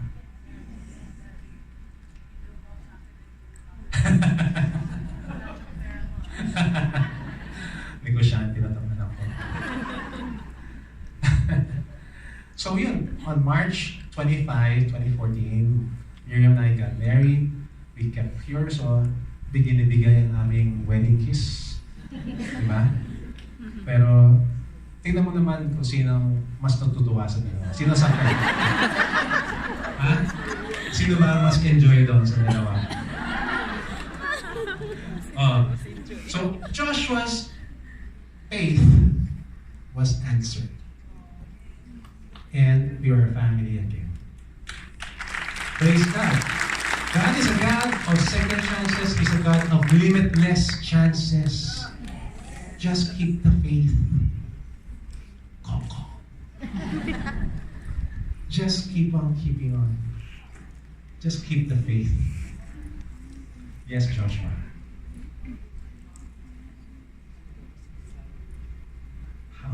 Okay, may. Sige na nga.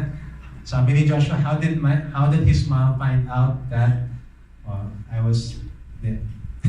Sige. I was in the grocery store. Pinento ko kay Joshua, alam mo, excited ako. I think God is answering your prayer. I met someone, so I'm courting someone now. And then sabi niya, who is it? Eh, ayoko sabihin yung pangalan ng buo kasi baka kumalat sa village. So, Tita M na lang, tawag natin sa pangalan Tita M. Talaga, wow, God. And then I called, I was in the grocery store, we were shopping for fruits, and then tumawag kay Miriam kasi bibisita ko sa kanya. I said, oh, may kailangan ka ba? You want me to buy anything for you? Then sabi niya, Dad, who's that you're talking to? Si Tita yan. Kinuha niya yung telepono. Tapos sabi ni Joshua, Hi, my name is Joshua. And you know what? Tita M, my dad is going to marry you. Faith talaga. Faith. Faith talaga. But you know what? I believe that God put me and Miriam together para pag nakita na itong verse na to, buhay na buhay siya. With man, this is impossible. But with God, all things are possible. Amen? Raise your right hand. Tapikin mo yung katabi mo, sabi mo sa kanya, habang may buhay, may pagkas. Raise your left hand. Sabi mo sa kanya, may asa ka pa.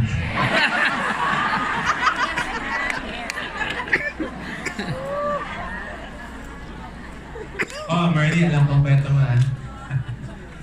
So, have faith, never give up. And you know what's the best? Latest balita, latest chismis, hindi naman to chismis. But you know what? Mary and I have been praying since we got married. Gusto pa namin magkaanak. Although, okay na ako with Joshua. But, pero 1% lang yung chance niya having a baby or 2% kasi meron siyang apas. Parang immune. Basta laging malalaglag yung baby or laging makukunan kasi yung apas. Basta, i-research nila yung apas. But you know what? By faith, we didn't give up. We kept on asking the Lord. And a few months ago, at the age of 43, with 1% chance of having a natural pregnancy, Miriam is now pregnant. Congrats! Congratulations. Tinan mo yung katabi mo. Sabi mo sa kanya, may pagkasa. May pagkasa ka pa tayo. Hello. Actually, yesterday, 8th month na niya. So by March, mananganak na siya, okay? Sana sa anniversary Praise God. Imbitado kayo sa Binyag. Doon tayo sa Jollibee. Walang luhod ba? KKB pa. Sobrang kuripan na. Our obedience and faithfulness will lead us to a place of fullness of life. Jesus promised, I came here to give you life, and life is all its fullness. Hindi siya KJ. He wants to give us life, and life in all its fullness. Wow. Sabi mo sa katabi mo, wow. May pag-asa ka pa. So rate yourself from 1 to 10 as a leader who is faithful. Where are you in your faith life, in your spiritual life, in your relationship with God? Do you have enough faith to ask Him boldly? Do you have a personal relationship with Him to begin with? To be able to ask Him boldly with faith, Lord, Abba Father, help me naman. Gusto ko magkaanak. Gusto ko magtatrabaho. Gusto ko magkaroon ng business. Gusto ko magkaroon ng love life. Hindi naman aray. To live a limitless life, let's review so far. Love, have integrity, have faith, and dito po tayo magtatapos sa hindi. Excellent. Okay pa rin ba? Okay lang pa sa inyo Excellent. Okay. Mag-go-over na ako ng 10 minutes kasi binigyan ako ng 2 hours. 1 hour, 57 minutes na. And I value your time. So if you will allow me, if it's okay with you, okay lang. Sige. So lastly is choose to lead with excellence. Excellence. What is excellence? What is excellence? Gusto ko Martin Luther King itong January. Martin Luther King is the hero, my hero in the US who started the movement so that blacks would have equal rights.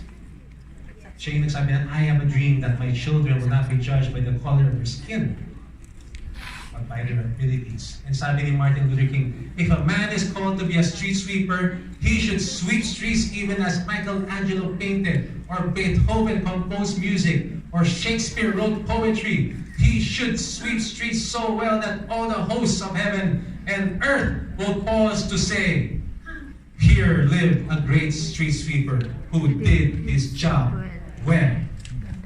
That is excellence. Hindi pwede yung pwede na. Kung gagawin mo na lang, gawin mo nang mabuti. Ginagawa mo na rin eh. Galingan mo na. Excellence is giving it all you've got. It's working at whatever you're doing with all your heart. So if you're in this business right now, do it with all your heart. Be excellent. Huwag yung sayangin.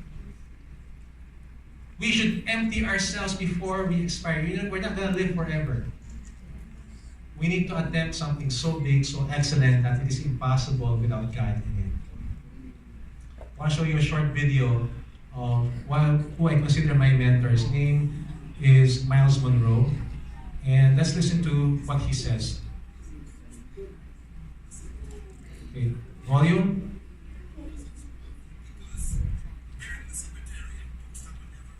Hindi natin ha.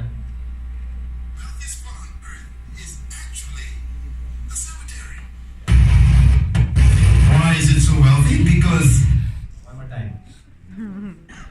wealthiest spot on earth is actually the cemetery. Why is it so wealthy? Because buried in the cemetery are books that were never written. The graveyard is filled with music we've never heard. The cemetery is filled with paintings no one has ever seen. The graveyard is filled with poetry never read. The cemetery is filled with businesses that never opened. The graveyard is filled with awesome companies that never got started. The cemetery is filled with inventions we've never used. The graveyard is filled with great, powerful women who died as prostitutes. The cemetery is filled with awesome men who died as alcoholics and drug addicts. It's a rich place. And that's why I really came to Kenya. I came to Kenya because of the cemetery. Because I knew that sitting in your house right there where you are, and sitting in this studio, are people who are the next candidate to add to the wealth of the cemetery. You wrote one book. There's 10 left. If you died now, the cemetery robbed us. I came to Kenya because I want you to rob the cemetery. I want you to die empty. I want you to die with nothing else left to do. I want you to die because you poured out all of your dreams, ideas, visions, books, music, inventions, publications, that you died empty. That's the goal of life. Don't die old, die empty.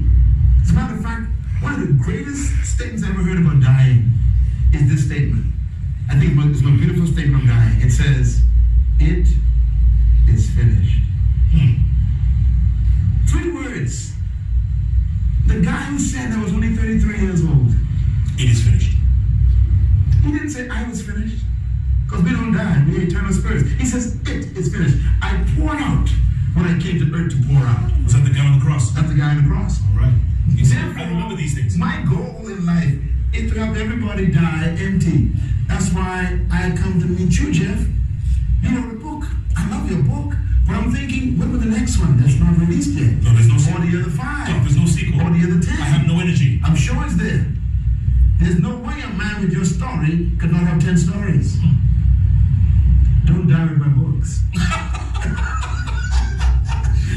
So I want to challenge every Kenyan. Go to the cemetery and disappoint the graveyard. Die like the Apostle Paul, who said, I have finished my course. I have kept the faith. I have been poured out like a drink offering. There's nothing left.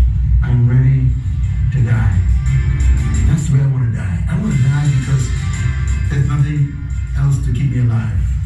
I've done what I was born to do. This to me is the greatest act of service to humanity, to deliver to us what you came to give us. You're doing a good job, but there's more. I believe that what you're dreaming is bigger than what you're doing right now. I believe you see your own networks that you own. I believe that you have your own studios. I believe I see you producing shows that are syndicated all over the world. You deserve to be heard. Preach, Doctor, preach. Why sell for Kenya when you have the continent? You are talented, gifted, you're powerful. You should be publishing a magazine. You should be producing all kinds of t-shirts with your shirt with your name on it. You should be selling maybe a line of clothing with your name on it. This is an image we need to see, feel, touch. Hey, don't die with this stuff, okay?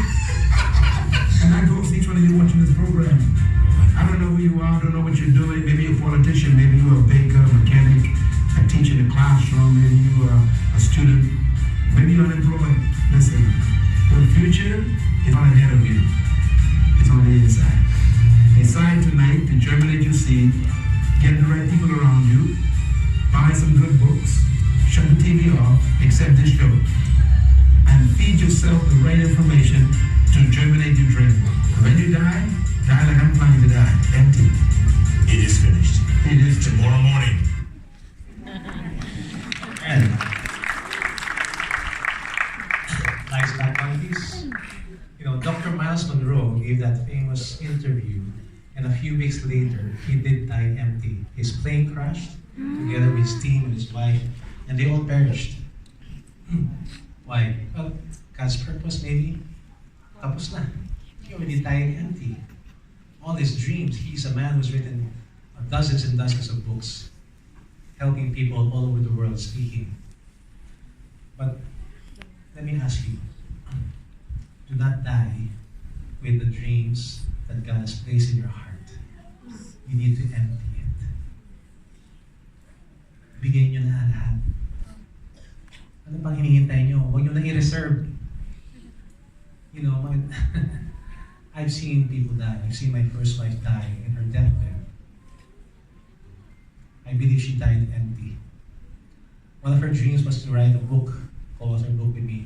And that book, Money and Marriage, was released a few weeks before she died. So wait niya, we did the book launch. She preached the gospel, she shared with as many people as she wanted, she died empty. I see you, young faces, old faces, some young at heart. Don't die empty. Be excellent in whatever God has given you to do. Sabi nga ni Miles Monroe, rob the grave. Huwag yung dalhin. Huwag yung dadalhin dun. Raise your right hand. Tap the person on your right, sabi mo sa kanya, die empty. Raise your left hand. Sabi mo sa kanya, wag mo na ngayon. Huwag mo na ngayon. But we never know. We never know. So do and be excellent in whatever it is that God has given you to do. Be excellent, and not only that, you see what Dr. Mas did to the person who was interviewing him? He was expecting excellence from him.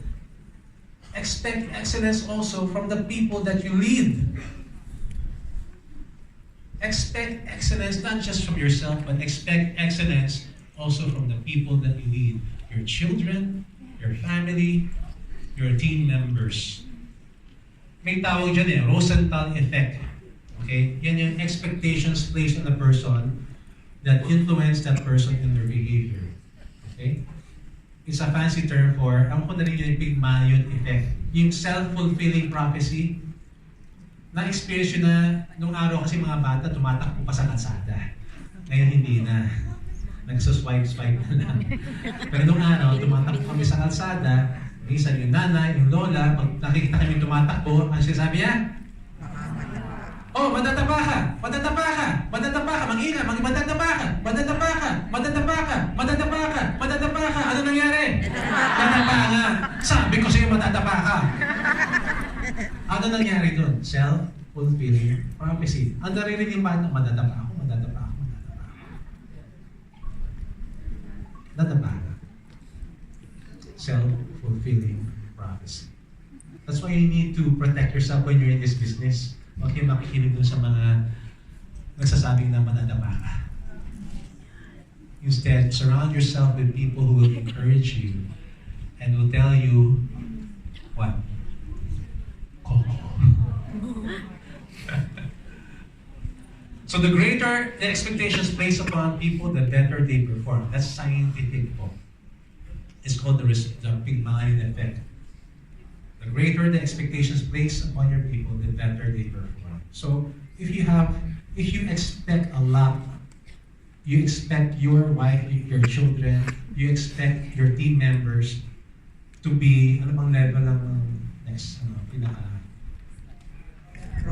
ambassador. Okay. Sabihin mo sa katabi mo sa team member, I expect you to be an ambassador. Expect you to be an ambassador. Diba? I expect you all to be ambassadors. In fact, if I'm invited maybe 5 years from now, dapat nandito kayo lahat.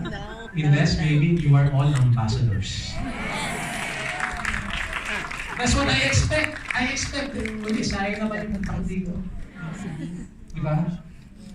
So I expect the best from you. You expect it from others. Now this will just take 30 seconds. I want you to test that concept. Can you all stand up, get a partner? Yung partner niya kanina, kung kailan kayo nahulog. Okay, so get a partner. Okay? Santo lang yun. Can I ask for a volunteer in front? Quickly, isang malakas, isang lalaki, isang babae.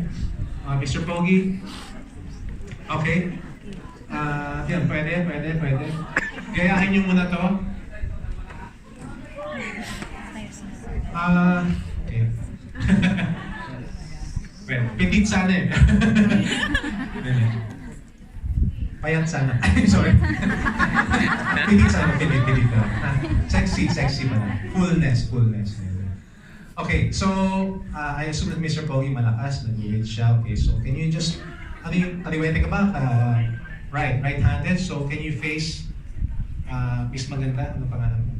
May, okay? Right hand, right arm, put it forward. Lakasan mo ha, pinakamalakas, okay? So, Miss May, subukan mong ibaba. Subukan mo ha, malakas ba? Malakas. Okay, isa lang. Sige, try. 1, 2, 3, go. Okay, wow. Yan. So, that is to control, right? So now, can you face a partner and do the same thing? So, yung pinakamalaki o malakas na partner, can you do the same thing? Wala na. Try to put it down. Okay?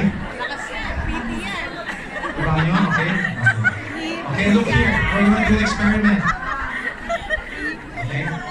Malakas, diba? So now, anong gagawin ko? May, tignan yung gagawin natin. May, ngayon, Martin, just maintain it, okay? May, before you put it down, just look at his eyes. Look at his eyes. Sa isip mo, sabi mo sa isip mo, look at him in your eyes, but don't say it out loud, just say it in your mind. Look at him and say, pangit. Wala kang modo. Kasi lahat ng media na pwede, sabihin mo sa isip mo. Game na, ha? 10 seconds.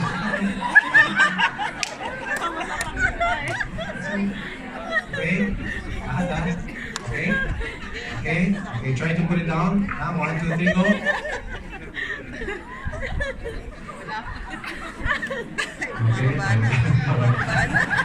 Okay, try it now with your partner. Go rin din. So sabihin mo sa partner mo, wala kang moto.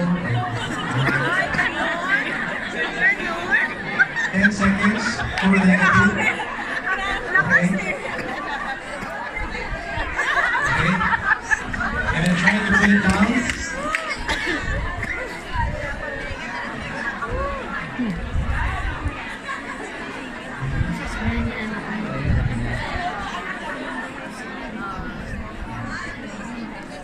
Okay, how many you felt that?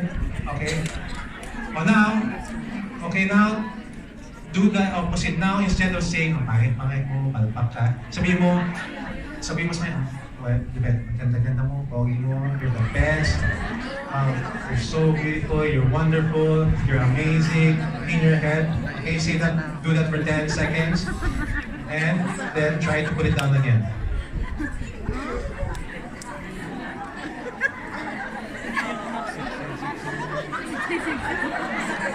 Okay. May difference ba? Yes, yes. Okay. Give yourselves a big hand. Thank you for being part of that experiment.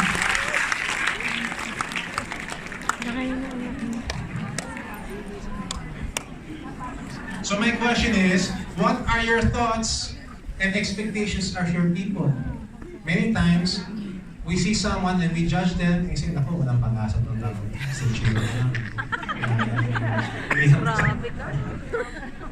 Wala yan. How many times does that happen? We do that even to our children sometimes. This personality. But, so, you know what? It's scientifically proven by Harvard Business School that Rosenthal effect. So why don't you try it? Next time you see your teammates, someone you are deciding or mentoring, have those thoughts instead of saying, pag-asa ko, siguro ito. Hindi ako masasurprise kung mag-give up to na after 1 month. Subukan nyo. You know, I believe that God has appointed time for this person. You even say it aloud. And you know what? I believe in you. I see you can be an ambassador. I see you as an ambassador. I do. That is my expectation of you. And the person will rise up to that expectation. Amen? Amen. Please pass the offering plate. So do you expect your people to be average or excellent? Excellent. Do you expect them to be like this? Ano yan? Hindi. Minsan, tingnan tao natin, di ba? We see them. Balot is really aborted fetus. Tapos kinain mo na. Don't look at the person as balut na ang makaka-enjoy lang isang tao. Isa nga, hindi pa na-enjoy kasi fear factor siya, di ba? Na pagkain. But look at it as, look at the person like this. Di ba? Peking. Raise your right hand.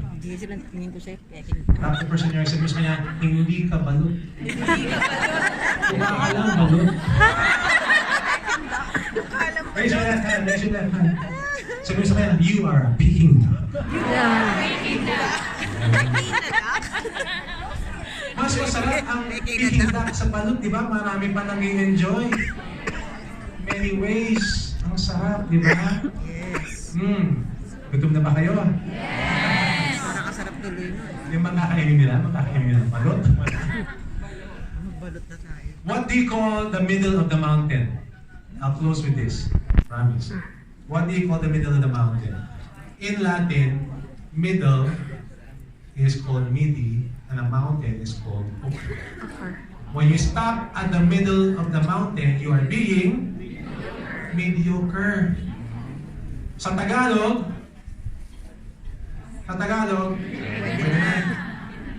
ilan sa atin ang ganun? Medyo nahirapan lang, okay na dito. Pwede na dito. It's an excuse for not being excellent. But in reality, you're stopping in the middle of the mountain and you are being mediocre. And the world doesn't pay people to be mediocre. They want you to be excellent, to climb to the top, to choose excellence. So expect excellence from your people. Lead them there. It's all a choice. Naalala niyo yung high school, meron yung tula. Yung The Road Less Taken ba yun? Yung Robert Frost. It's all about choices. I'll leave this with you. I've given you choices between life and death. Life of your dreams or death of your dreams. I want to speak life to you. So, can you all stand up? And let's read this poem together. I'll lead you. Itong tula na to starts with this. Together. I shall, telling this with a sigh. Somewhere, ages and ages pass. Two roads diverge in a wood, and I took the one less traveled by. And that has made all the difference. choose to take the road less traveled by. I pray that you will take the road of life, of love, to lead with love, to lead with integrity, with faithfulness and excellence, to lead with life. That is my prayer. In fact, I don't do this all the time, but I'm just led to pray for you. And I want to close. Is that okay? Yes. And can I bless you? Yes. I close with a prayer. Okay. So, just bow your heads, and I pray that you also have a personal relationship with God. And if you want to experience life, you know there's a promise that says, I am the way, the truth, and the life. Whoever comes to me, no one comes to the Father except me. That's a promise. That person also said, I came so that you may experience life in all its fullness. So for all of you who want to experience that life of fullness, may you just pray this prayer. If you want to experience that life of fullness and you want to just surrender, oh Lord, I just want to surrender. May you just raise your hand if you want to pray that prayer with me, and I'll pray for you. I'll see you, and if you just want to surrender to the Lord and say, Lord, surrender. I want that fullness of life. With all eyes closed, no one looking around, just raise your hand. And just say this prayer with me. Say, Lord, Father, I am just human. Tao lang po ako. But I want to trust and obey, so that I can live a life that you promised, a life of fullness. I want the limitless life. I want eternal life. So now, Lord Jesus, I put my trust in you and I surrender. I am but a sinner, but I know you have forgiven me because you paid for all my sins on the cross. You rose again, and I believe that I will rise with you too. Thank you, Lord, for this life that you're giving. In Jesus' name I pray. Now open your eyes. Everyone, I want to bless you with this final blessing. Just receive your blessing. Just raise your hand. Lord Father, you see the hands who are raised. I speak a blessing upon all of those who are here raising their hands. I bless them and speak life to them. Lord Father, prosper them. Protect them. Bless their businesses. Prosper their businesses. Prosper their families. Protect their families. Lord Father, may they receive life in all its fullness. May they receive blessing upon blessing beyond whatever they can imagine, Lord Father, so that they may have a story, and next time they are here, that they will just sing and shout praises that, yes, Lord, the Lord is responsible for this full life that I am experiencing. I know that you have given me this opportunity in WCA. I'm not here as on accident, but I believe that you have appointed this time, and now I receive those blessings. I receive those blessings. In Jesus' name I pray. And everyone says, Amen, Amen. Thank you very much. Maraming salamat po. It's been a blessing to be here.